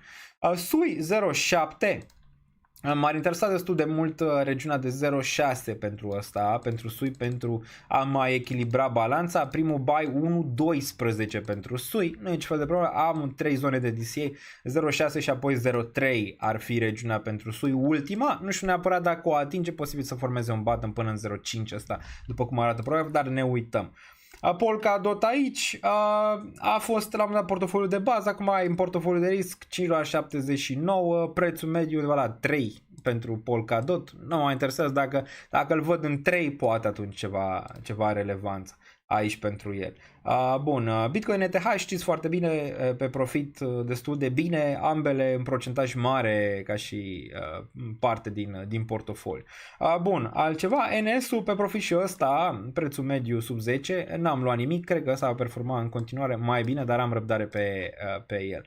Altceva, TET aici, 1.3, aș vrea să rezistă 1.4, 1.5, nu mai acumulez teta, dacă pică sub 1 probabil să mai reîncep DCA-ul pe teta, până atunci nu mă interesează aici, vreau să văd dacă menținem regiunea de 1.3 și reluăm 1.5 aici pentru teta, nici asta nu cred că și-a spus ultimul cuvânt uitându-mă la piață. Render, încă pe profit, destul de bine portofoliu de bază, ăsta la $1 și un pic prețul mediu, am și vândut 11, după ce am avut undeva peste 10x pe ăsta, am vândut pe el, similar cu Solana am vândut pentru a-mi rebalansa portofoliu, aici încă bine, dacă pică sub 5 m-aș mai gândi la poate reluarea poziției, similar cu Injective. Injective acum am un preț destul de bun pe el, tot spre portofoliu de bază, după ce am vândut 38, am intrat preț mediu, cred că undeva la 6 am vândut 38 o parte, acum am reluat 21 și prețul mediu și mai bun pentru Injective. Nu-l văd pe aici, dar poate ne uităm un pic mai târziu pe Ilia să-l căutăm să vedem ce face Injective, dacă a picat sub 20 sau nu cred. Da, tot 20-60, no, Chileanu aici pentru Injective, cred că, uite-l aici în colț, se ține binișor. Acum, ce mai vrea de acumulare, aș vrea Ondo ca să fie, acum nu știu dacă portofoliu de risc sau bază, tot ce cumpăr vând pe Patreon se anunță în prima fază.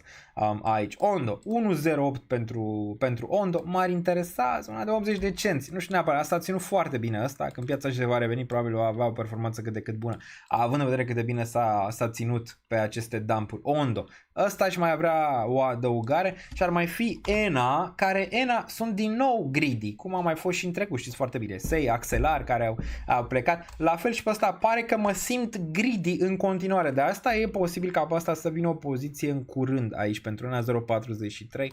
Din nou l-aș vrea sub 0.4, dar din nou Daniel Niță este greedy. Etena va face destul de bine odată ce piața își va reveni. Putem să vedem că volumele de 91 de milioane aici pentru Etena, capitalizarea sub 1 miliard cât de cât îmi place pentru un proiect viabil aici ca Etena. Ok, deci astea două clar pe radar și celelalte care m-ar mai interesa DCA, mai ales pe pozițiile pe altcoin-uri care încă sunt deficitare. Au fost deficitare și în trecut, în 2020, da, a fost și atunci, înainte de urcuș, înainte de urcarea aia mare. Bun, Chainlink-ul îl vedem în 13, 10, 12 și ăsta ar putea fi un interesant aici, dar na, nu pot să am lichiditate pentru toate, că aș rămâne cu lichiditate 0 dacă le-aș acumula pe toate. Aptos, din nou regiunea de acumulare aici, ceva de mai excesul, Sandu, Gala din nou și ea intră într-un range mai ales spre 2 cenți, cât de cât relevant. Matico, 0.5, sub 0.5 din nou, o regiune în care nimeni nu mai vrea Matic, ceea ce e bine, TH, BNB-ul care s-a ținut bine în portofoliu, ăsta în preț mediu, low. De tot, mi-a ținut foarte bine portofoliu intact, 525 în momentul de față. Prima dată când am cumpărat BNB a fost la $15 și apoi am mai luat, cred că 180, după ce am vândut în 2021 600 o parte. Eu vă zic, toate mutările acestea sunt transparent pe ele. Overall portofoliu pe plus? Da, pe plus atât de mult cât era cu 3 luni? Nu. Dar vedeți, mutările pe care le-am mai făcut din a vinde câte ceva, totuși mi-au ținut bine treaba, plus faptul că am avut destul de mult Bitcoin, ETH și lichiditate. Cam asta a fost salvarea. Pătura aia de salvare pentru mine personal și pentru portofoliul meu personal, care încă este pe plus și ne băgând prea multe procentaje în altcoin-uri momentan. Bun, Anunță, de ce toate proiectele nu vin cam pe aceeași model de tokenomics care, după părerea mea, umilă, este un model prost long term, toate vin pe 10-15 miliarde maxim supply, destul de, nu e vorba doar de supply, e vorba cât se introduc în circulație la început și cât vine inflația după și cine deține monedele și VC. Nu contează că are 15 miliarde, 10, 3. Contează câte sunt în circulație, cine le deține, când vine inflația și toate cele, private, investor și alte chestii. Nu neapărat câte monede sunt. Nu poate fi 1 miliard de monede. Nu contează asta. Nu are nicio relevanță. Relevanță are cum e împărțită, cum e împărțită moneda. Stocks 9 nu are tokenomics mai bun. Ba da, fix despre asta am vorbit la Stocks 9, că tokenomics sunt mai bun decât Tadash, ce am văzut până acum, din simplu motiv că investitorii privați nu pot să vândă nimic 7 luni de zile. Deci, clar că tokenomics sunt mult mai bun. Atom mai trăiește. A dat niște, la început a dat niște airdrop-uri bune, acum nu mai mișcă nimic ecosistemul Cosmos. Prețul mediu e în sfera asta, $6-7 pentru mine aici pentru Atom. Nu mă interesează, nici nu vând, îl țin acolo. Ponderea clar că a scăzut, toate ce am adăugat, toate monedele alea în portofoliu a scăzut destul de mult pentru Atom. Dacă ar mai fi să fie o acumulare pentru Atom, ar fi regiunea asta de aici. Dacă ne uităm și la cea de 2, pentru Polkadot, din nou o structură bună în continuare pentru Polkadot, și am vorbit mai devreme de Polkadot, o structură încă bună aici, încă ai putea fi în zona aia, fie depresie, fie de prim raliu ratat, dar după cum arată ar putea fi încă zona depresie cu încă o corecție aici, înainte de raliu real în care nimeni nu o să-l mai creadă. Nimeni nu o să-l mai creadă pe ăla când piața își va reveni un pic, un raliu care din nou va fi ratat și hopa. Bun. Ok, v-am zis și ce mai dețin și ce mă interesează și cum e portofoliu overall, transparent ca de fiecare dată. V-am zis totdeauna ce am acumulat, nu trebuie să fie sfat financiar pentru voi. Ok, trebuie doar să încercați să balansați și voi pentru riscul vostru personal, să fiți ok, asta e, să fiți ok în diferite scenarii pe care le face piața. Bun. Mai e ceva pe aici, DYDX, Floki, un pic aici pe cădere. Lichiditatea ar fi frumos să iasă din meme coinuri și asta ar fi o parte bună. AAVE aici, n-am mai acumulat din 60-50, n-am mai acumulat pe AAVE aici. stau cu minte, dar s-a ținut mai bine decât multe până acum avem, mai ales pe dampurile astea, dar nici n-a performat excelent pe prima parte de bull. Bun, mai departe. Mergem și la celelalte, la MPC, da, MPC ne uităm, posibil să vină o poziție și pe MPC sub 10. Sub 10 sau un nivelul ăsta din nou pentru un DCA pe MPC. Axelarul și ele pe listă, 0.57 sub 0.5, posibil și acolo. O mică poziție de risc, că n-am pentru Axelar să-l bag în portofoliu de bază, că mi-ar lua prea mult din lichiditate să-l bag acolo. AEVO minus 16,542. Nu văd pe asta pe Binance momentan nicio speranță de bottom momentan. Ar putea să creeze, cum am zis, o lună, două ai putea să vezi un bottom real și astea cred că vor face 5x, poate chiar mai mult din bottom.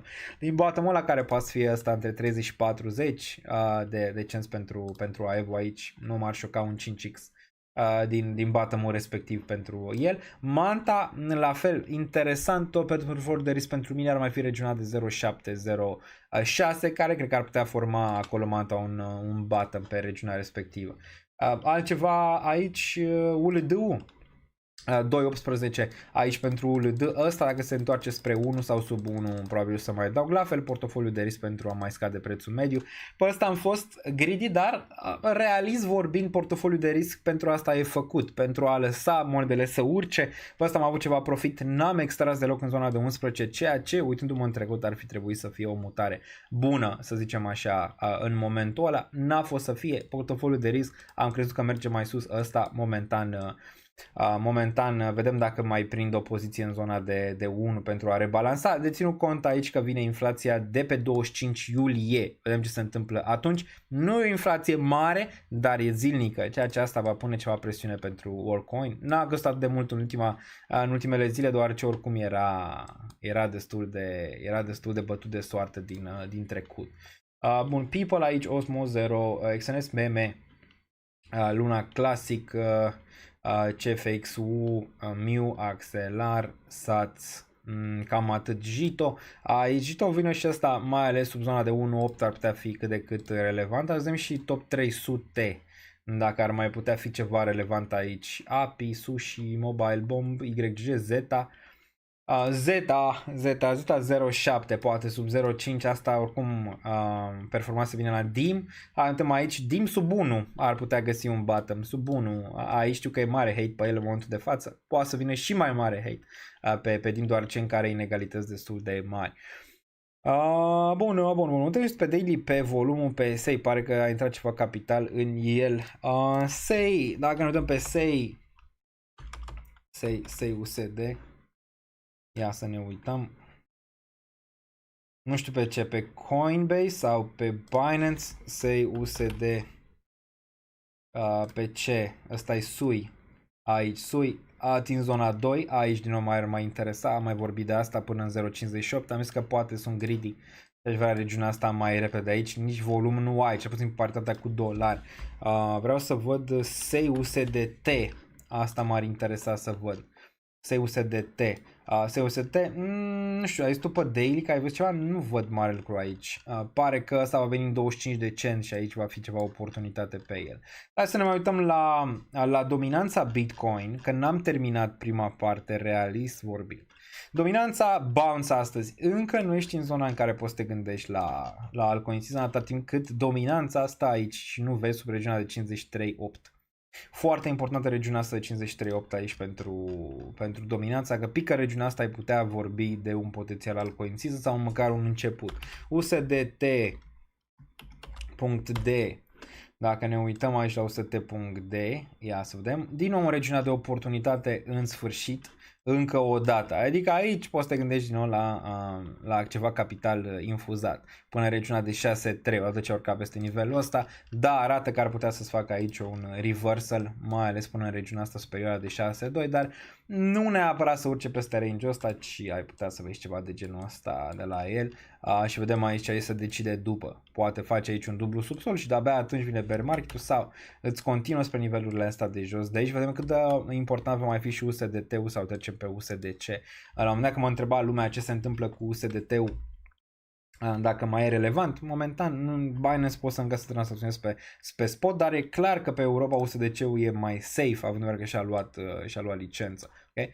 Bun, hai să vedem și Total 3, cum arată aici, cum arată și Fear and Greed-ul. Total 3-ul intră din nou în range-ul ăsta mare, odată ce a picat regiunea de 583, poți să te gândești că da, ai putea să vezi realist range-ul ăsta de 466 aici, după ce ai avut o mutare. Asta unde e? E în regiunea de, probabil aici, dacă e să o luăm pe Total 3, ai zice că regiunea asta deja a fost regiunea de acumulare anger și toate cele și ăsta de fapt a fost raliul ăla din Disbelief și ăsta e de fapt Disbelief-ul pentru Total 3. Ai putea face sens și asta că te uiți la Total 3, dar asta similar ar putea veni chiar până în 442 aici. Deci mai ai poate ceva durere aici pentru piață uitându-te la el în felul ăsta. Bun, eu-ul vedem și pe la aici 36, n-are mari să dar nici mari buyer în range-ul ăsta, m-ar mai interesa nivelul ăsta de 2 pentru U, până atunci nu. IO, ne uităm și la IO, dacă e nevoie. MPC-ul ziceam de el, dar MPC-ul sub 10 cenți probabil mă va interesa din nou. O ultimă regiune de DCA, 10-8, cam asta ar fi relevantă pentru MPC pe portofoliu de risc. Bun, altceva, Gold, DXY, asta nu interesează, e Gold care se ține bine, am zis de ce. Hai să uităm pe Fear and Greed. Fear and Greed, imediat. Fear and Greed. 2 secunde, că nu mă lasă reclamele în pace. Da, ci că ești în Fear. N-aș zice, din nou nu mi se pare realist ăsta. Nu mi se pare realist aici pe Fear. Deloc. Adică că suntem în extrem, spre extrem. Fear aici, uite, ieri era neutral. De unde, mă? Nicio șansă. Clar că ești în Fear, dar ce mai mult, mai ales pe altcoin-uri, asta îți arată mai mult Bitcoin. Pe altcoin-uri aici, destul de clar. Asta ar putea fi destul de realist, că pe Bitcoin ești în Fear. Pe altcoin ești aici, în zona asta. Dacă ne uităm un pic la macro, aici putem să vedem că da, pe Bitcoin ai putea să te gândești poate la ultimă capitulare aici pentru Extreme Fear și de-abia apoi remontada pe el. Bun, nu uita pe ei, poate ne uităm și pe ei, nu știu dacă mai pierdut ceva aici. Mulțumesc Ioanei pentru faptul că a dat toate super chat-urile și ne uităm imediat pe ele. Bun. Pixel Heart am făcut, sunt ok Daniel și așa ar trebui să fie fiecare de aici, much love. Bravo, bucur ciupit, îmi pare bine să aud. Bun. La ce am mai putea să ne uităm? Deci ne-am uitat, hai să ne uităm la altcoin-urile care pică astăzi și să le facem o mică analiză. ETH am făcut deja, Bitcoin am făcut deja, am zis worst case scenario ar fi 55 EMA, regiunea aia de sub $48.000, între 55 și 100. Hai suntem aici la ce pică, la BIM ne-am uitat, DIM de exemplu, arată cam așa. Aș vrea să mă ating de el când arată așa? Nu, doar ce are o inegalitate mare până aici. Ca să mă ating de el în mare parte și erau două opțiuni aici pe care voi n-ar trebui să le mai repetați greșelile făcute aici. Ok, odată ce ați acumulat range-ul ăsta pentru DIM, erau două opțiuni, asta ca să le știți pe viitor și v-am zis. Ce s-a întâmplat cu Ape se întâmplă la momentul de față cu DIM, nu e nimic nou. Dacă acumulați range-ul ăsta de aici, fie puteai să ai poziția aici, în regiunea asta, odată ce a picat sub range-ul ăsta undeva în 4.7. Dacă ai acumulat aici, puteai să ai poziția undeva în 2.7 în regiunea asta, sau puteai să ai realist vorbind, dacă aveai $1.000 de băgat în DIM aici, realist puteai să începi cu $200 aici, apoi DCA până în regiunea asta de jos și am zis, dacă cumperi aici, planul tău trebuie să iei în considerare și da, părea nebunește până în range-ul ăsta de aici de DCA, adică să ai un DCA în 2.6, un DCA în 1.5, un DCA în 0.7, un DCA aici ca în momentul în care ăsta va găsi un bottom și îl va găsi la un moment dat, ca orice găsește bottom, nimic nu crește și scade la infinit, să poți să ai opțiunea de exit, că asta ar fi, să zicem așa, planul pentru cei care sunt prinși aici. Am vorbit la început și n-am vorbit degeaba, că există speranță și pentru cei poate care au cumpărat prea sus și mai au DCA. Pentru ceilalți, dacă ai avea $1.000 aici în el și ai ținut și în momentul de față ești pe corecție de aici, undeva la minus 75%, ce poți să faci? Am zis ce aș face eu, mici DCA cu sume chiar infime, chiar dacă n-am pe zonele astea de aici, în când ăsta îți formează un bottom, ca să poți să scazi prețul mediu măcar până în 2.4, poate 3. Doar ce nu știu neapărat dacă ăsta mai trece de nivelul ăsta de aici. De asta tu trebuie să ai în vedere asta. Poți să fac un bottom în 0.6, 0.4, poți să fac un bottom în 1, rămâne de văzut. Dacă face bottom aici, să poți să ai și sume mici în care să poți să investești aici, ca în momentul în care o să ai raliul respectiv. Să ai opțiunile relevante. Dacă ai făcut DCA, din nou, piața o să-ți dea la un moment dat acea reabilitare de portofoliu. Cum ți-am mai dat-o și în trecut. Nimic nu scade la infinit, știu că așa pare, dar am dat va fi o reabilitare aici. Axelarul, da, interesant. Că aici am stat și m-am uitat la el, s-a dus până în regiunea de 2 și n-am cumpărat, am zis că nu cumpăr prea sus. Nu vreau să fiu prins în range-urile astea pentru Axelar. Am zis că aici 0.6, 0.4, 7 ar putea fi prima regiune și apoi mai e regiunea 0.31 pentru Axelar de aici. Deci vine în sfârșit în zone reale cu o cădere destul de mare până în zona de 81%.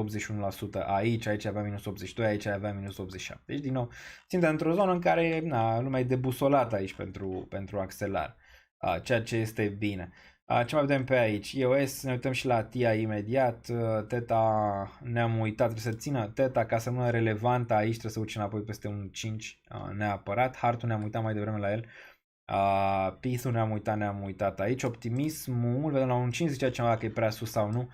Da, prea sus. M-ar interesa regiunea de 1, sub 1.17 până regiunea de 0.87. Mulți aici vreau și eu, a plecat trenul, aici s-a întors nimic, vreau și eu, am pierdut trenul, s-a întors nimic. Okay. Deci din nou nu e nimic ce n-a mai făcut această criptomonedă. Dacă te uiți de aici la istoria ei, ți-a luat prima dată minus 81%, ți-a luat a doua oară minus 71%, zi-a luat a treia oară minus 71% și acum e undeva la minus 69-70, adică zici că n-a mai făcut, poate să facă chiar regiunea 76, poate să facă regiunea de minus 80 încă o dată, dar din nou istoric există buyere aici, istoric poate să facă din nou un bottom și iarăși să vezi asta. Bun, SEI am discutat în sfârșit într-o zonă cât de cât decentă, de zona 2 pentru SEI, aproape 0.26, 0.21, din nou și ăsta, o cădere destul de frumoasă aici. Pentru cei care au avut răbdare minus 74, aici ar fi minus 80% în zona de 0.21, nimic nu scade la infinit, nimic crește la infinit. TIA, nici pe aia, vai mama ei, am zis ce am pe TIA, cel mai plauzibil e să ai cădere aici, înapoi în zona de 5, poate chiar sub 4, rămâne de văzut. Ăsta, ca să-ți faci speranțe, trebuie să urce pe weekly înapoi peste 9.21 EMA, care momentan e în cădere, ceea ce e bine. Asta vrei și asta în scenariu. Ăsta acum trebuie să găsească un bottom în range-ul ăsta de aici, să meargă în lateral o perioadă, fie că e aici, fie că e un pic mai jos, fie că se duce în 2. Rămâne de văzut, 9.21 EMA să vină spre range-urile astea, îți reia și apoi îți reia ciclul de bull. Dar până atunci nu. O cădere agresivă aici, fără volum. Fără volum în continuare aici pentru TIA. Vrem să vedem măcar ceva buyeri, măcar spre final de an aici pentru TIA, dar din nou asta ar fi zona cât de cât relevantă. Ultima pentru mine ar fi între 4 și zona de 2.44. Aici voi lua probabil ultima poziție pe TIA și vedem de aici dacă vedem bounce-ul și apoi reevaluez situațion pentru Celestia. Din nou cred că asta are șanse destul de bune să formeze ce a făcut Solana în ciclul precedent.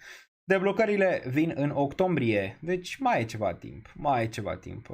Și nu neapărat dacă vine prima deblocare ar putea avea un impact atât de mare. Următoarele ar putea fi problemele, cum a fost și pe Solana. Bun, arbitru m-am zis, nu mă ating de el momentan aici. E un pic pe minusel aici după ce a fost pe plus destul de mult. Un pic pe minus, dar aici pentru mine puțin, 1 și un pic la sută. Aici mi-am crescut poziția 1.7, 1.8, rămâne de văzut pentru arbitru. Ceea ce targetul era spre 3.4. Deci încă nu e neapărat full poziție aici pe care aș vrea să o am pe arbitru.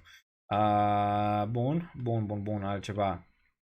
BNB încă stă bine aici, da? Suferă și ea range-ul ăsta. Bun, ce ați mai zis pe partea de acumulare? Hai să ne uităm la ENA și apoi iau super chat-urile la rând.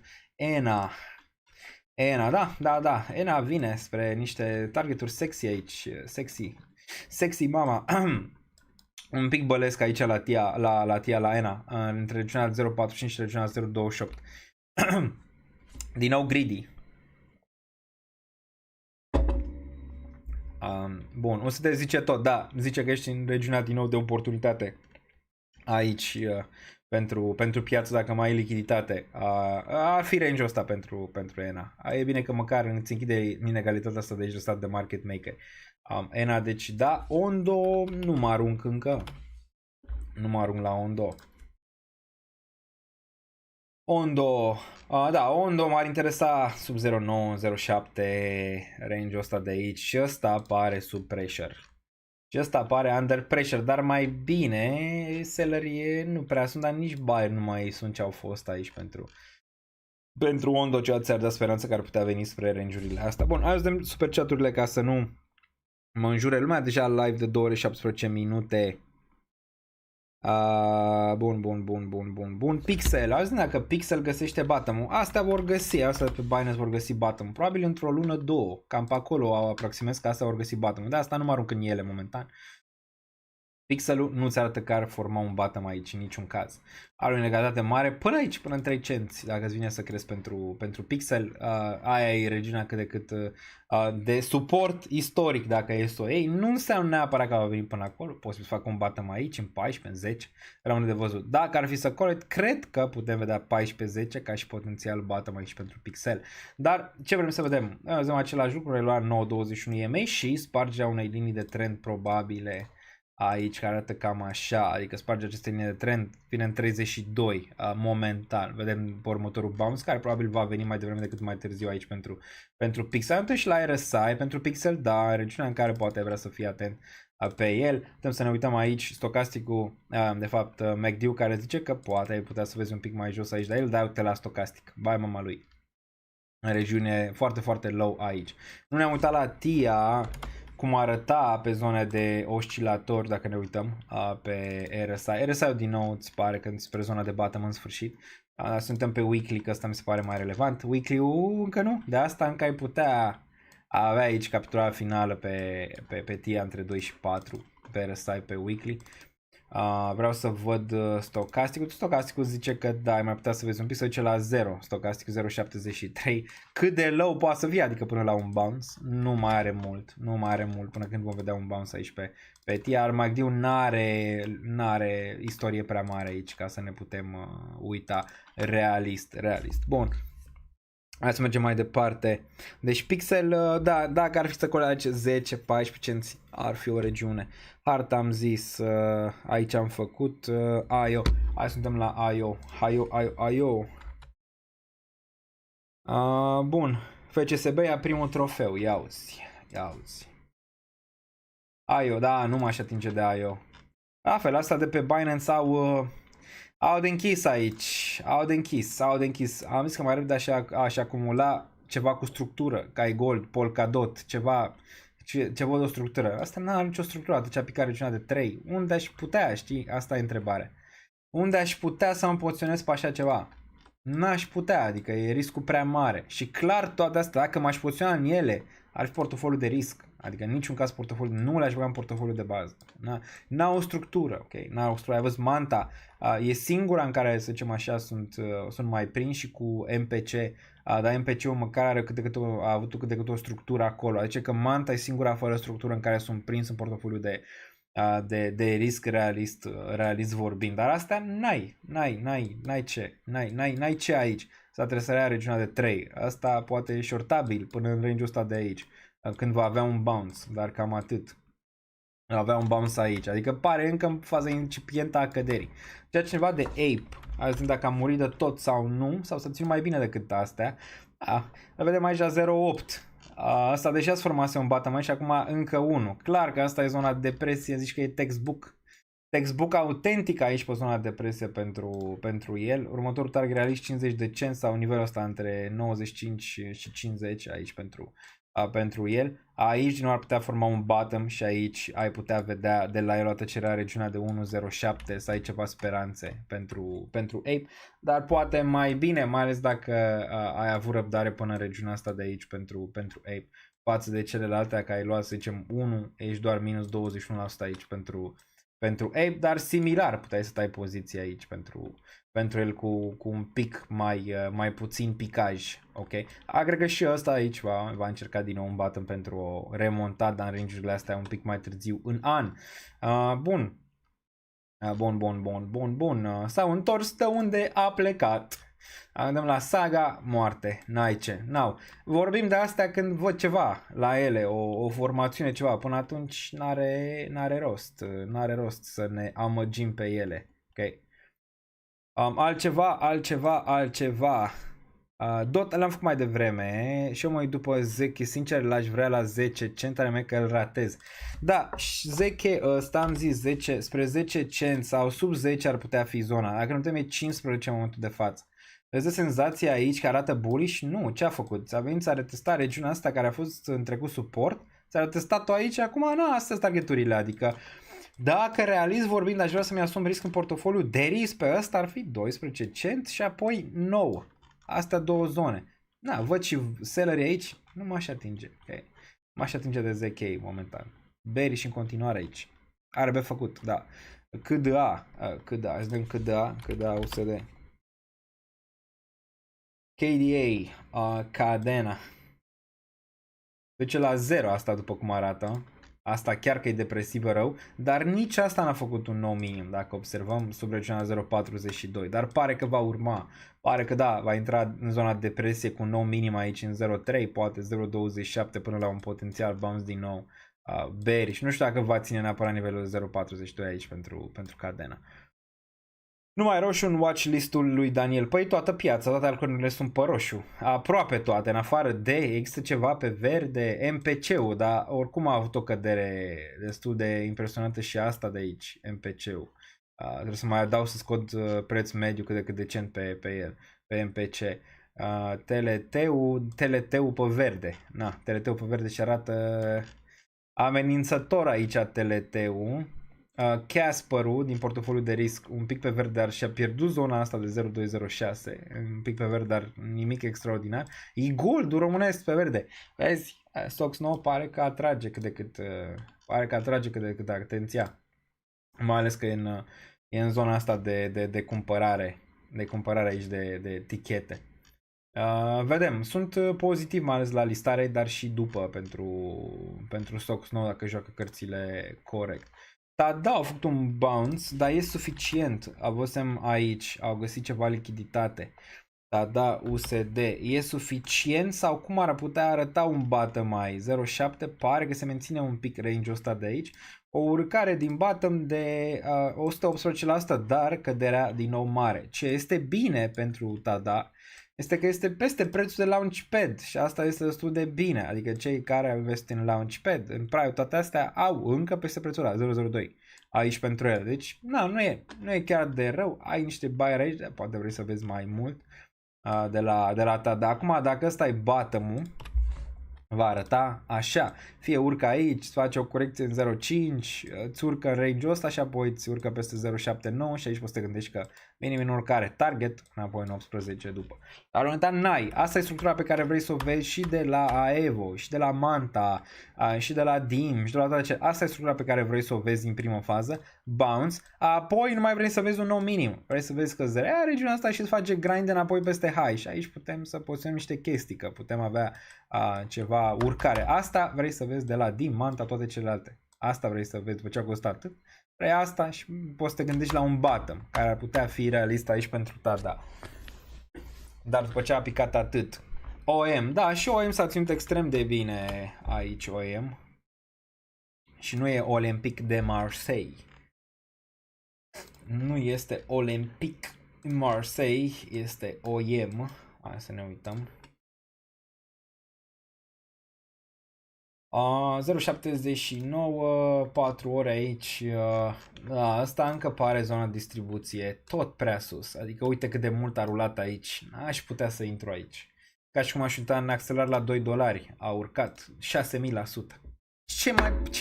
Ce aș mai putea vedea aici, trebuie să văd o corecție mai bună. La Bitcoin, dacă revenim acum un pic pe final, ai câteva zone relevante și hai să mai vorbim un pic despre Bitcoin.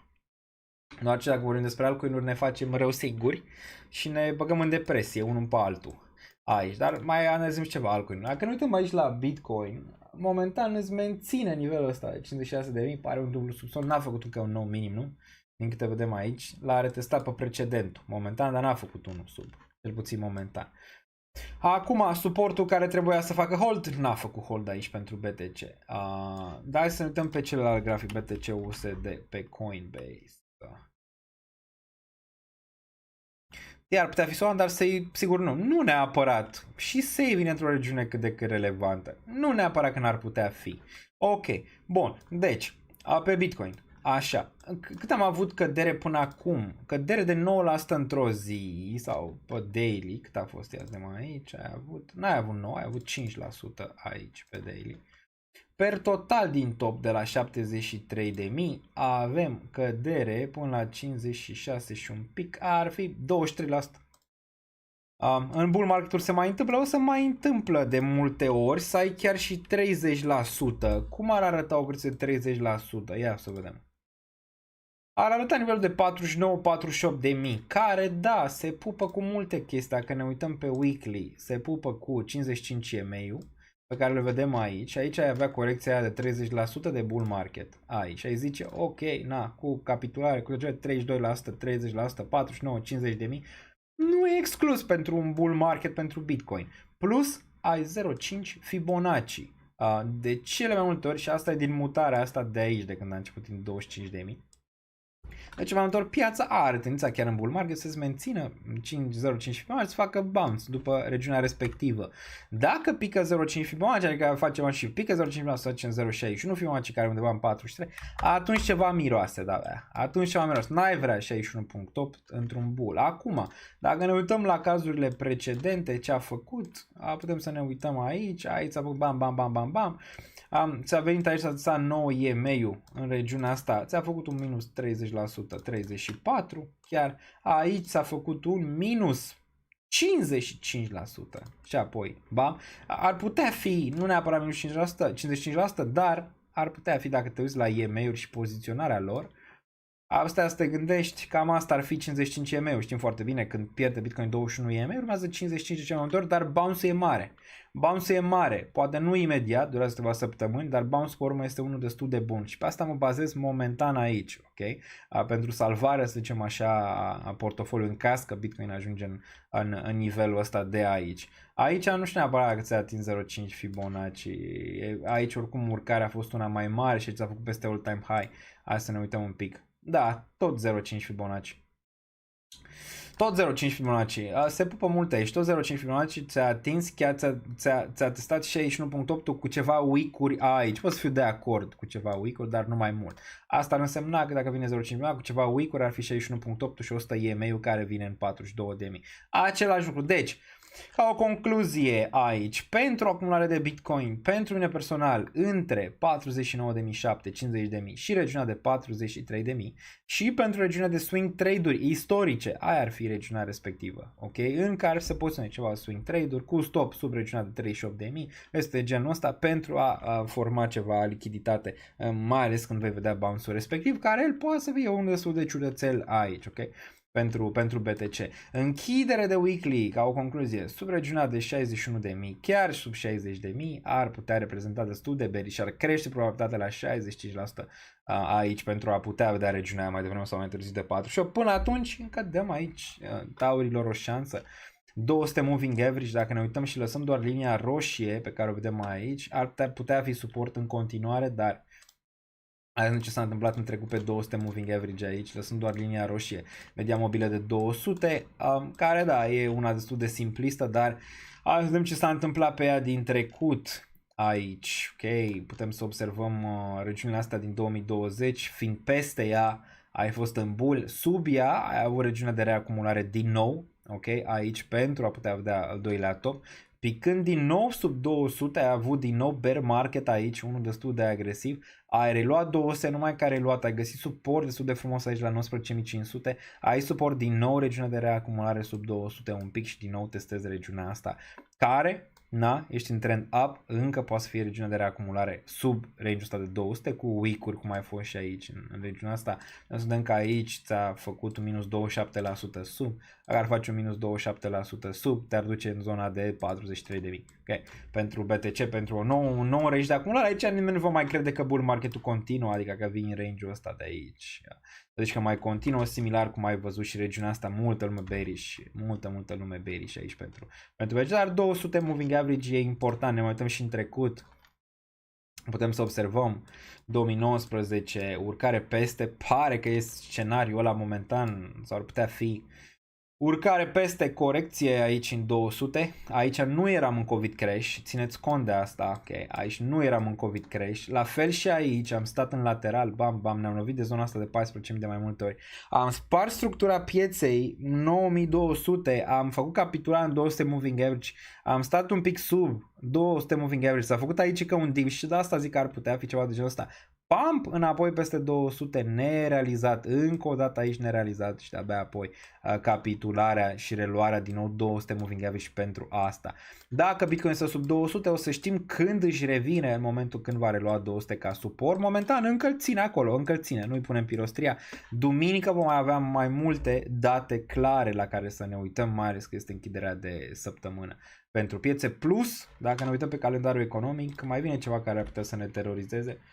Este mâine, la final de săptămână, avem aici unemployment rate-ul non-farm payroll 4%. Acum, dacă ăsta vine peste zona de 4%, care ar fi interpretarea pieței? Bearish sau bullish? Posibil să fie bullish, în perspectivă că s-ar tăia dobânzile mai repede. Nu? Așa am putea să o citim în sfera asta. Dacă vine mult peste 4, atunci ar putea fi bearish, doar ce te duce gândul la recesiune. Dacă vine peste 4,2, de exemplu, ar putea fi negativ. Da, important, este în consensus 190.000 de locuri de muncă adăugate. Țineți ochii pe Twitter, dați-mi follow mie și paginii cripto aici în care găsiți numai informații, știri relevante și toate cele. Imediat vă arăt. Puteți să o găsiți. Plus pe site, intrați pe danieliță.ro, deoarece se postează articole și acolo. Bun, secțiunea știri. Puteți să găsiți pagina, puteți să o găsiți aici, fix așa, cripto aici. Fondatorul Tron Justin Sun s-a oferit să cumpere Bitcoin de la guvernul german, valoare de 2,3 miliarde de dolari. Aici Robinhood i-a considerat să listeze crypto futures în SUA și Europa, din nou spectru bullish. Binance câștigă împotriva SEC, aici procesul pentru fraudă cu guvernul împotriva Roaring Kitty, legat de GameStop a fost respins. Curtea Supremă din SUA susține parțial unitatea lui Trump, întârziind procesul până după alegerile de mâine. Toate astea le găsiți aici, plus Discord, plus toate cele le găsiți în descriere. Nu uitați că avem un sponsor pe canal, cei de la XFI, toate linkurile le găsiți aici, plus butonul de like, îl găsiți și pe el aici. Am intrat în zona din piață, să zicem așa, de mini război și o să facem cât mai mult content în perioada viitoare. Nu plecăm de aici până când nu piața își revine. Aveți toate linkurile din nou aici, aveți XFI-ul, aveți desigur și Bybit-ul care au prelungit, dacă ne uităm aici 2 secunde, au prelungit promoția pentru Beach Please, dacă vă pasionează și vreți să mergeți, imediat vă arăt. Bybit Beach Please, până cred că pe 8, imediat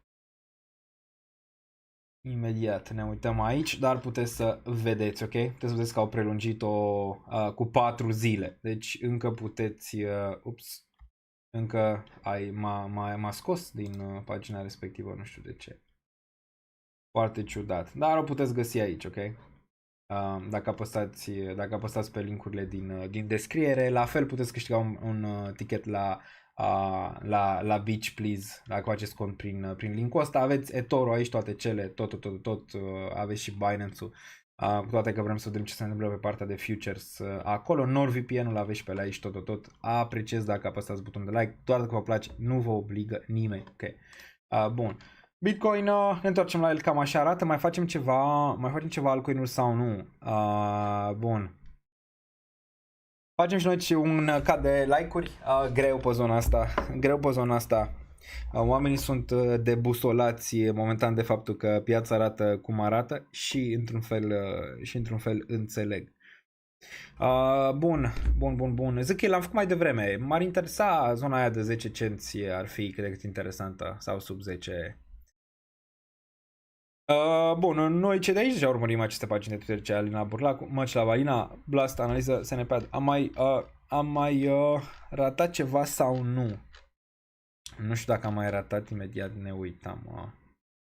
Omni am făcut, Mant am făcut. Ce ar mai fi așa de interesant de analizat aici pe care poate le-am ratat? DXY-ul, vedem ce se întâmplă pe el de mâine. Un tan bearish aici. Partea negativă e că Stonks, dacă ne uităm aici, și asta e de ieri, deoarece bursa este închisă astăzi. Doar cripto poate să scadă, că e 24.7. Să ne uităm că bursa în urcare spre all-time high. Și asta e și durerea, PLTR-ul se ține cât de cât vine. S&P-ul all-time high. Bitcoin vai mama lui, altcoin-urile vai mama lor. Dacă ne uităm aici, target bull market median, pare că mergem. Pentru S&P 500 mai are un pic. Dacă ne uităm pentru Nasdaq, unde ești? Nasdaq deja a atins 20.000. Adică am zis că cel mai probabil va atinge 20.000 ăsta înainte de orice corecție. E deja în targetul median de bull market între 20 și 20.500. Pare că e aproape de o corecție aici. Asta nu înseamnă neapărat că dacă bursa găsește o corecție, cripto va mai suferi și mai mult. Nu neapărat, deoarece oricum cripto a avut o reacție care nu tinde în mare parte de trendul pieței, ci mai mult de faptul că anumite entități pun presiune, poți să zici că pun cu voință rea, cu nevoință rea, presiune pe preț. Și ai minerii, ai faptul că vinde guvernul german și alte entități Bitcoin în momentul de față, plus ETF-urile care nu mai au aceeași putere de cumpărare. Dar asta e durerea, știi, bursa americană continuă să crească, Bitcoin nu, momentan. Vrem să vedem aici și Treasury Bonds, care pe cădere, un pic aici. Putem să observăm regiunea de 4% destul de relevantă. Asta din nou pare top local aici. La un moment dat probabil vom vedea o capitulare. Bun, Atom l-am făcut mai devreme. Atom din nou în zona de suport, zona de $6. Istorică pentru el, în zona și cam de preț mediu pentru mine personal. M-ar mai interesa 2. E zona de bounce. E la bounce aici. Atomul mai devreme sau mai târziu probabil va încerca un bounce. Dar nimic altceva de la el. Nimica altceva de la Atom. Se întoarce din nou în regiunea asta depresivă a pieței. Bun. Mersi Smo Black, much love. Contează mult pe momentele de genul ăsta comentarii ca ale tale. Au vândut minerii tot să își cumpere calculatoare mai performante pentru minerice, Florentin. Adrian, da, încă vând, n-au vândut tot, încă mai au de vânzare, încă poate n-au capitulat de tot. Bun. Ave încă se ține mai bine ca restul acum, dar nu e neapărat într-o zonă care m-ar mai interesa. Doar 50, 450 ar fi cât de cât relevant. Bun. Bun, când nu e datul pe portofoliul tău, Silvia, cel mai probabil mâine va fi făcut, e aproape gata, nu neapărat newsletter-ul, dar va fi o îmbunătățire la portofoliul de data asta, deoarece o să adaug și prețurile medii pe care le am, plus încerc să-l fac nu atât de mare, încerc să-l fac mai compact, plus pe acțiuni, plus pe portofoliul de risc, plus pe toate cele, plus ce mă gândesc pe viitor să fac și planurile pentru acele criptomonede, acțiuni sau toate cele și să fie mai ușor de citit, mai intuitiv, mai bun. Eu zic că până mâine seară cel mai probabil o să apară portofoliul pe Patreon, la fel, cu prețurile medii și aici mă refer doar la bear market-ul, bull market-ul ăsta, de acum, excluzând să zicem ce am acumulat eu sau ce am făcut în bear market-urile precedente. Sau poate să fie o adăugare acolo că de fapt prețul mediu e alt dacă luăm. O să fie prețul mediu pe bull-ul ăsta, poate și pe celălalt, dar e important, poate ca oamenii să vadă și prețul mediu și poate performanța portofoliului overall. Bun. Pe lângă procentajele pe care le-am și le dau de fiecare dată în fiecare cripto. Not nu cred că și-a atins bottom-ul, Not USD, adică astea multe, îți dai seama că ăștia se panichează, astea au fost multe cu airdrop-uri. Se panichează mulți aici, adică uite, pare ăsta bottom? Nu, dacă îți faci sens, ai zona de 0076 și ai zona de 0046, aici poți să te gândești realist la ceva de la el pe un bounce. Până acolo am Nema, ai zona de 012, până nu când urcă pe sub zona asta, ai un gap masiv aici pentru el. Poți să cumpări stocks? No. Nu poți, că nu se tranzacționează, poți doar dacă ți-ai făcut KYC-ul, poți să de pe Multiversix, poți să cumperi poți să aplici la partea de etichete, care e până pe 7, ok? Se încheie pe 7, deci mare atenție dacă vreți să intrați acolo. Bun, și v-ați făcut KYC-ul. Sei ne-am uitat, front USD pe OKX, front USD. Front USD, ne uităm imediat la frontier pe, ce ai zis, pe OKX ăsta, presupun, 0.77, da, zice 0.53 până în 0.41, bearish în continuare aici. Layer 0 putea să facă ce a făcut Stia, să declanșeze iar o nebunie, Layer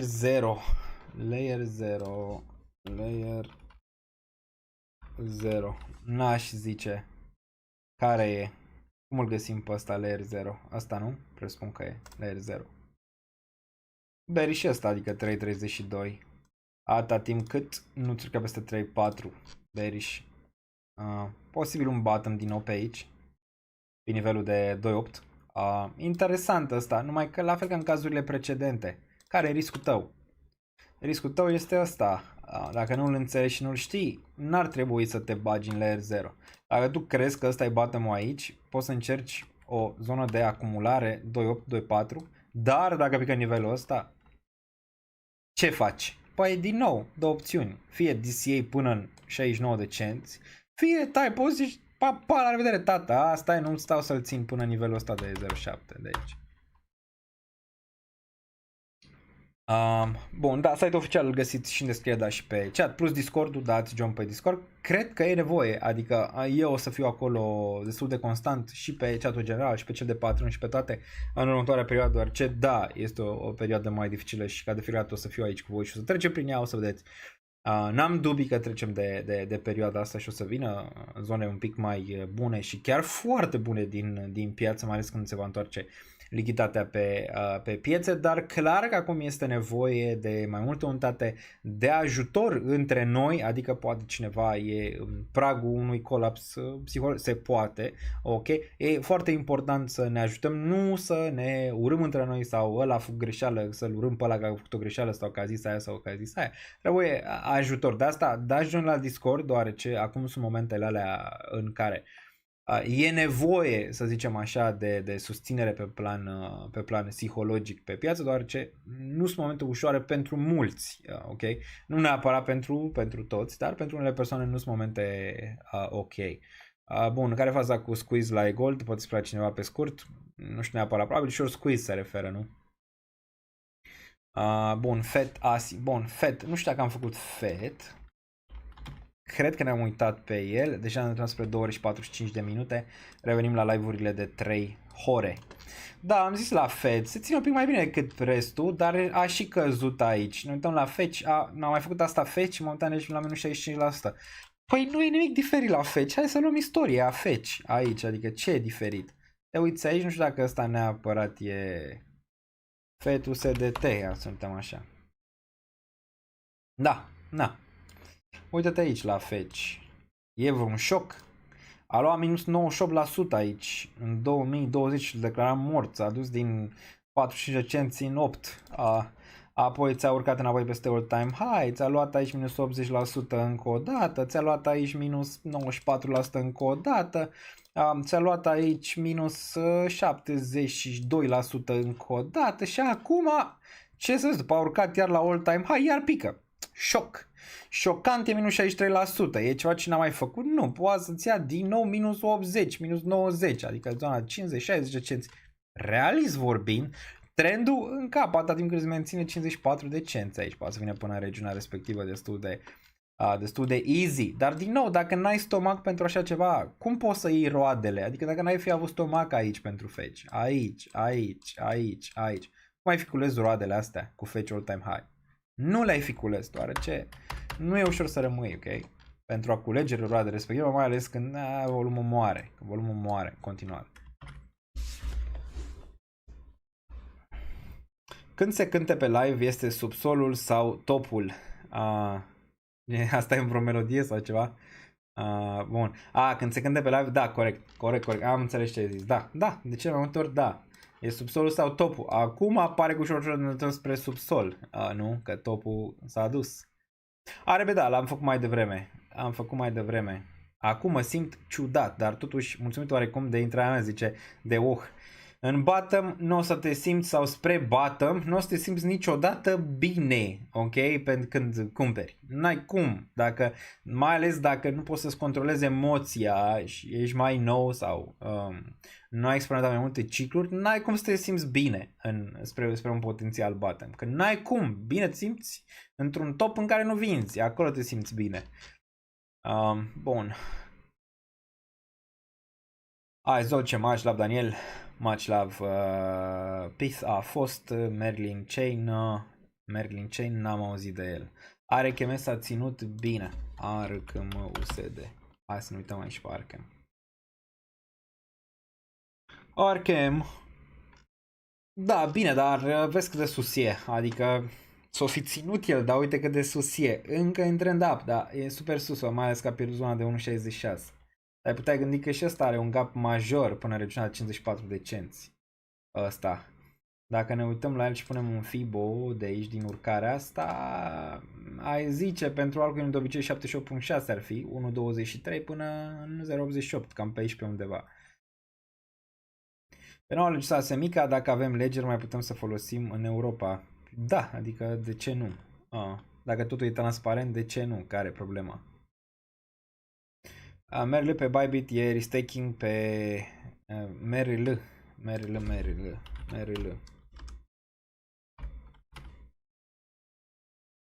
Vedeți că pe Ledger aveți discount. Intrați, cred că pe Discord, dar v-aș pune și link-ul aici. Aveți 20% discount imediat. Vă arăt. Pentru cei care nu știu și vor să-și securizeze pe un portofel cold. Dacă vrei să cumperi, cred că mai bine pe un 20% discount decât fără. Hai să găsesc link-ul. 2 secunde. Imediat. Vi-l pun și vouă pe chat. Bun. Asta este link-ul. Codul este imediat. Color 20. O să cumpărați la rude, la chestii, la trestii, vi-l pun pe chat imediat. Aici. Plus că aveți și în descriere link-ul, tot la fel de afiliat, dar îl găsiți pe chat. Cred că da, uite-l acolo. Dați pe link-ul la 20 o să reducere prin acest link. Folosiți codul color 20. E un ledger mai colorat, dar nu cred că contează. Nu contează că ai ceva. Bun, Merlin, ăsta e. Se duce la 0 aproape, adică zici că se duce la 0. Bearish. Adică nu cred că se oprește căderea aici, după cum arată. Probabil mai jos. Merl, zici după Bybit sau ceva. Merl USD pe Bybit. Ăsta o fi. Da, la fel arată, adică da, probabil 10 cenți ar putea fi o speranță. Dar n-aș intra în cuțite în cădere. No way. Rio, ce mai face Rio? Nu l-am mai văzut de mult.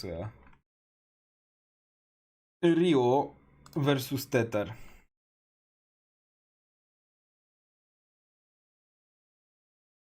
Bun. Păi zici tu că pe Ledger nu ai KYC, dar de unde trimiți? Știi? Asta e important. Că dacă cumperi după un exchange și trimiți de pe Ledger, e KYC, că știe cine ești. Știe cine ești, crede-mă. Blockchain-ul e mai transparent ca fiat. Bun. Dacă ne uităm aici 0,54 pentru Rio, na, bearish, aici ar fi relevant, 0,54, 0,37, pare că va veni spre regiunea respectivă mai repede decât mai târziu. Bearish atât când menține 1,38 ca rezistență. TIA am făcut mai devreme. TIA între 2 și 4, cam asta e ceea ce vrei să știi momentan de la TIA. Nu poți să faci mare analiză tehnică. La SOX 9, banii dați pe etichete cumpărate și neștiută să rambursează, eu știu că da. Îți dai seama că nu țin ei banii. Ți se rambursează. Din câte știu. Acum confirmați și voi pe chat. Din păcate n-am putut să particip doar ce n-am KYC. Dar din câte știu, da. Bun, câte contracte diferite între pe Ledger Nano S Plus? Câte contracte diferite intră pe Ledger Nano? Eu nu știu la ce te referi. Cotipal, Aevo. Ne-am uitat la Aevo, nu văd nimic de bottom. Nu văd nimic de bottom la el.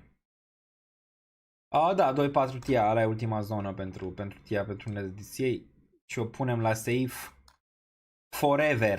Sau până crește. Bun, Aevo, da, asta ar fi 30 de cenți.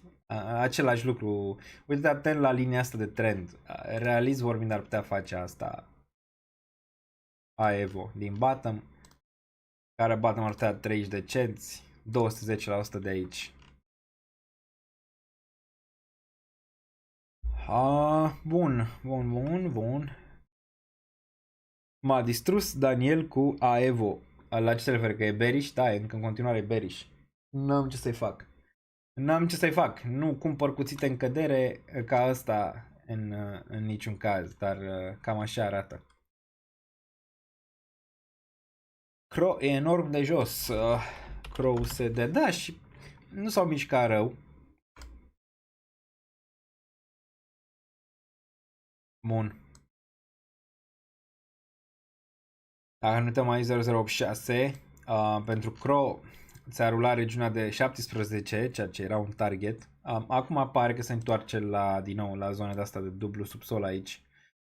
0705 din nou ar putea fi relevant pentru Crow, macro Crow. Și la cine am uitat? La Cardano, la ADA, la Neo, care cred că moare în momentul de față, la XRP, BTC. Da, uite, Mr. Cypher mi-a citit gândurile. ADA din nou în secțiunea macro 0.39-0.25 de macro reacumulare. Ar putea din nou să fie regiunea de depresie și de-abia apoi relevant, dar din nou s-a lovit de 200 moving average aici. Același lucru. XRP, BTC. Hai stăm la altcoin-uri dacă și cu parcă.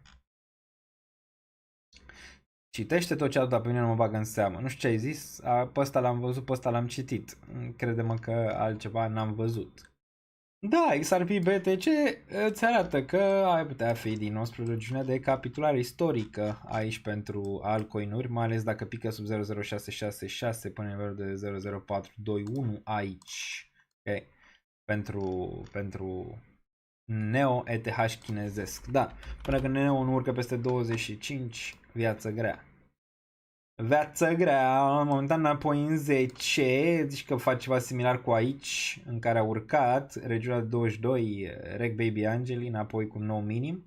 Și de-abia apoi ți-a reluat regiunea 24-25 și altcoin season, deci încă nu. Poți să o privești ca depresie sau poți să o privești ca oportunitate, depinde câte lichiditate mai ai în spate.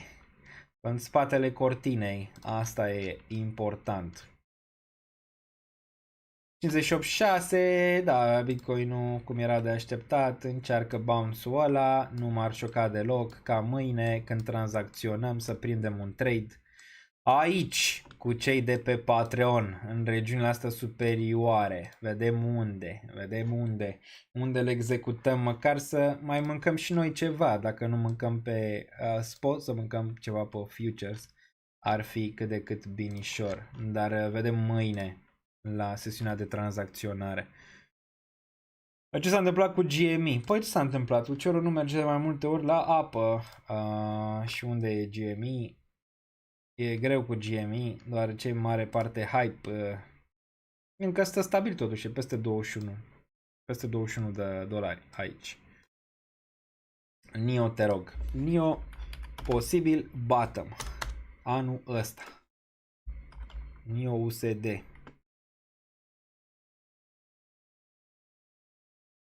NIO USD. Bam, bam, bam, bam, bam, bam, bam.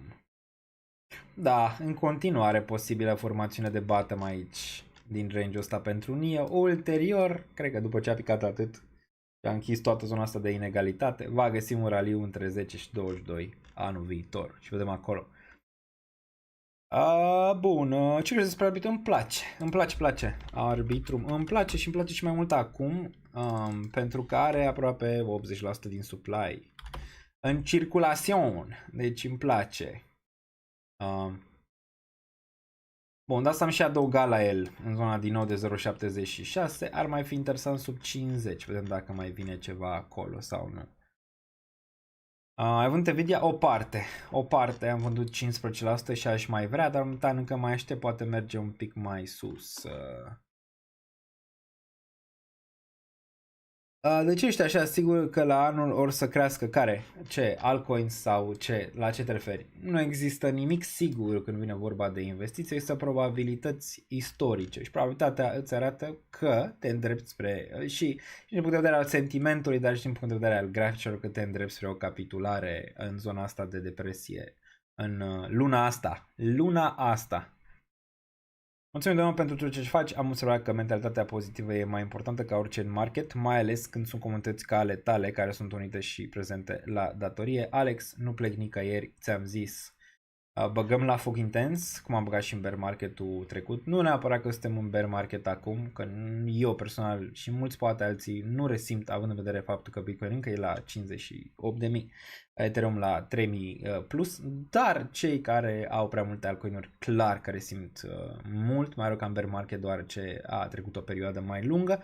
Dar cred că vin perioade mai bune de reabilitări pe portofoliu, mai ales când vom vedea bounce-urile pe altcoin-uri, care vor fi din nou păcănele în câteva luni. Tesla cu raliu actual 220, nu știu dacă nu mai am uitat să văd, am luat poziția în 150 și dorm pe ea momentan, nu fac nimic altceva decât stau pe poziția aia. Ok, a urcat peste 220, 246, bine.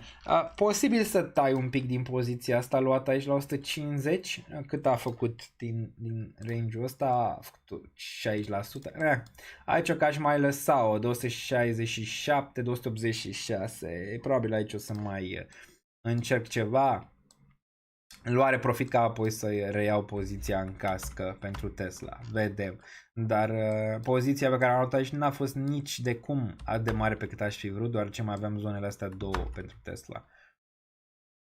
Îmi place durerea, Mihai, înseamnă că ești bine, dar nu trebuie neapărat să-ți placă durerea, ci trebuie să o înțelegi și să o folosești în favoarea ta, ca orice. Bun, cam atât pentru astăzi aș zice. Nu uitați, dacă vreți, pe Stocks 9, până pe 7, azi de aici, intrați la ei pe Twitter. Până pe 7 aveți, probabil vom vedea și mai multe date cum performează începând de mâine și câte etichete și câte lichiditate s-a strâns. O să dau și eu ceva tweet-uri, probabil dacă văd ceva. Dar până atunci puteți să vedeți aici, trebuie să treci de KYC. Dacă treci de KYC, trebuie să cumperi etichetele respective până pe 7, de azi până pe 7 aici la Stocks 9. Trebuie un proiect de genul ăsta pentru comunitatea, mai ales de a atrage clienți din Web 2 aici. The minimum commitment is 6 no sales amount in less than 2 hours. Ok, deci e demand. Demand-ul e. Deci aici pentru Stocks 9 doar ce în 2 ore au atins minimum cât trebuia. Bun, putem să vedem aici, can still join via Launchpad app. Frumos. Există demand și era normal după ce s-a întâmplat cu Tada să fie aici demand. Bun. Apropo, să vedeți și procesul aici cu token-ul tot la ei la ei aici, plus că și Andrei Brătuc a făcut un video special cu fondatorul Mihai aici, în care puteți să vedeți mai multe chestii despre Stocks No. Stocks No, asta este Mihai, fondatorul, mișto rău pe tech, mișto, mai ales că vine din partea asta de de crypto OGs din piață. Bun. Cam atât pentru astăzi. Rezistăm, facem live-uri constant. Duminică, dacă e nevoie, dacă se întâmplă ceva și piața pică mai jos de atât și vedem capitularea pe Bitcoin, live de urgență, inclusiv mâine oricum fac update-ul pe Patreon, mega market update-ul de 2 ore plus. Mâine avem și live trading sau offline pe Discord, dacă sunteți pe Patreon, pe partea de live trading, acolo puteți intra pe Discord neapărat, majoritatea sunteți deja acolo. Din nou, toate pozițiile mele sunt anunțate în timp real și exit, fie că vorbim de partea de trading și partea de cripto, partea de acțiuni, partea de portofoliu de risc, tot parcursul pe care l-am transparent. Bun, cam atât. Ne auzim în următorul și mă aștept analiză România-Olanda 3-0 pentru Olanda. 3-0 pentru Olanda. Ai, să fii mândri de băieți. N-ai cum ca să bați Olanda, Belgia. Îți trebuie 2-3 jucători pe care noi nu-i avem. De unde să-i scoatem, mă, dacă n-ai avem? Felicitări că ne-am depășit condiția cu mult. Important acum să mergem spre mondiale, care o să fie foarte greu să te califici la mondial. Aș vrea, SUA 2026, mamă, cu poate continuarea bull market-ului 2020, ar fi 2026, SUA, campionatul mondial, Bitcoin din nou, bull market ar fi frumos, cu toate că n-ar trebui să pupe cu bull market 2026 deloc, ci mai repede cu un nou ciclu de bear. Dar ar fi frumos, cu toate că acum la euro trebuia să pupe cu un bull market pe Bitcoin. Vedem. Salut, mi-a dispărut o parte din AGIX, unde de pe Bitcoin, păi vezi că se face, dacă ești pe Binance, nu te impacienta, deoarece au anunțat și s-au anunțat pe toate rețelele și inclusiv pe Discord, la mine și peste tot. Se face merge-ul, dispar și o să-ți apară la un moment dat ASI, deci nu te impacienta. Mie nu mi-acceptă KYC, suntem 2, Podi, suntem 2, tată. Suntem 2, nici mie nu mi-acceptă KYC-ul. Deci Eduard, stai, să zicem, fără grijă, dacă nu ai transferat nicăieri și le țin pe Binance, te-a dispărut pentru că se face merge-ul. Și-o face merge-ul și o să-ți apară ASI la un moment dat în timp. Dacă vă a făcut senzație, SOX nu ar trebui să fie mega senzație. Da, și eu zic la fel, proiect bun, cu chestii reale și în Web 2, cu tokenomics-ul foarte bun, cel puțin pentru investitorii care vor să cumpere fie spot, fie să intre în partea asta de launchpad, nu neapărat pentru investitorii private, dar ce au 7 luni de a nu putea vinde nimic și apoi după 7 luni cred că au 10%.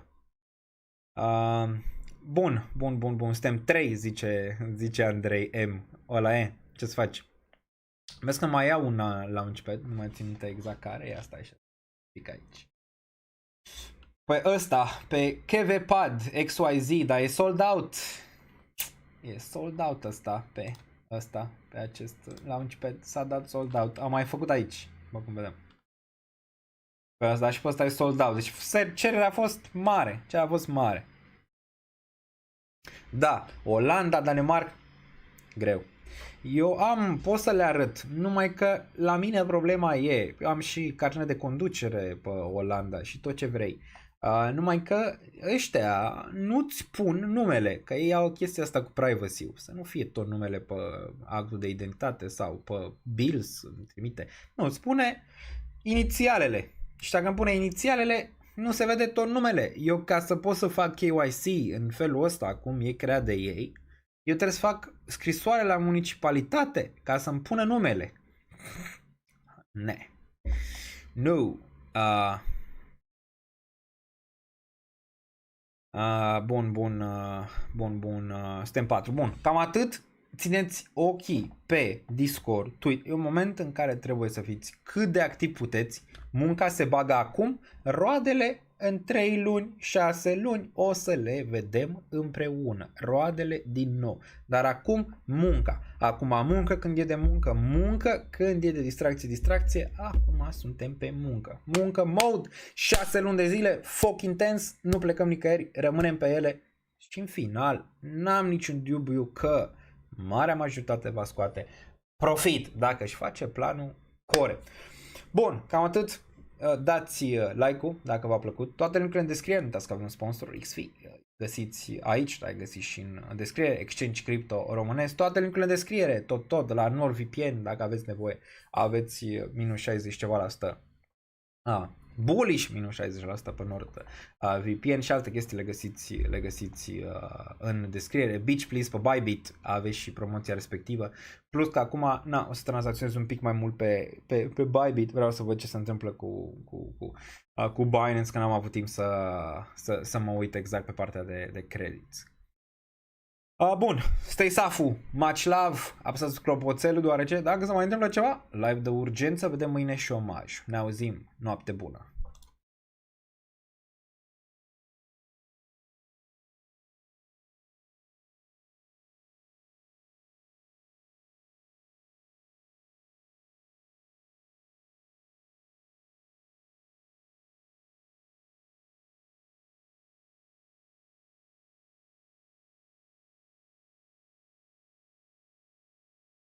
Welcome to the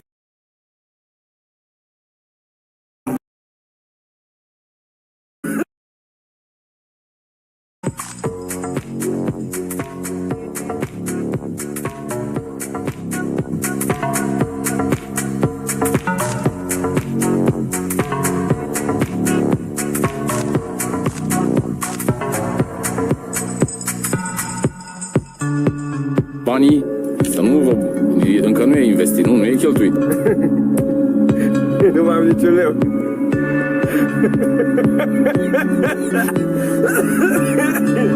Nu mai am niciun leu. Ce clădim, ca cum a spus meșterul Manole, ce a clădit ieri, a căzut alalt, cade și după aia de la cap.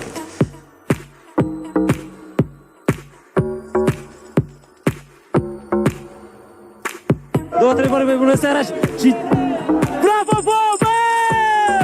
Două, trei cuvinte și... Bravo, Bobe!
Eu n-am banii necesari să investesc în astfel de monede.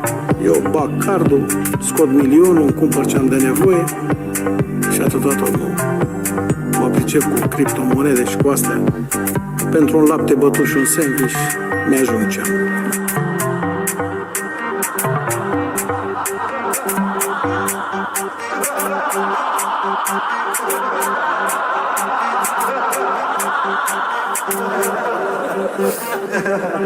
Ha ha ha.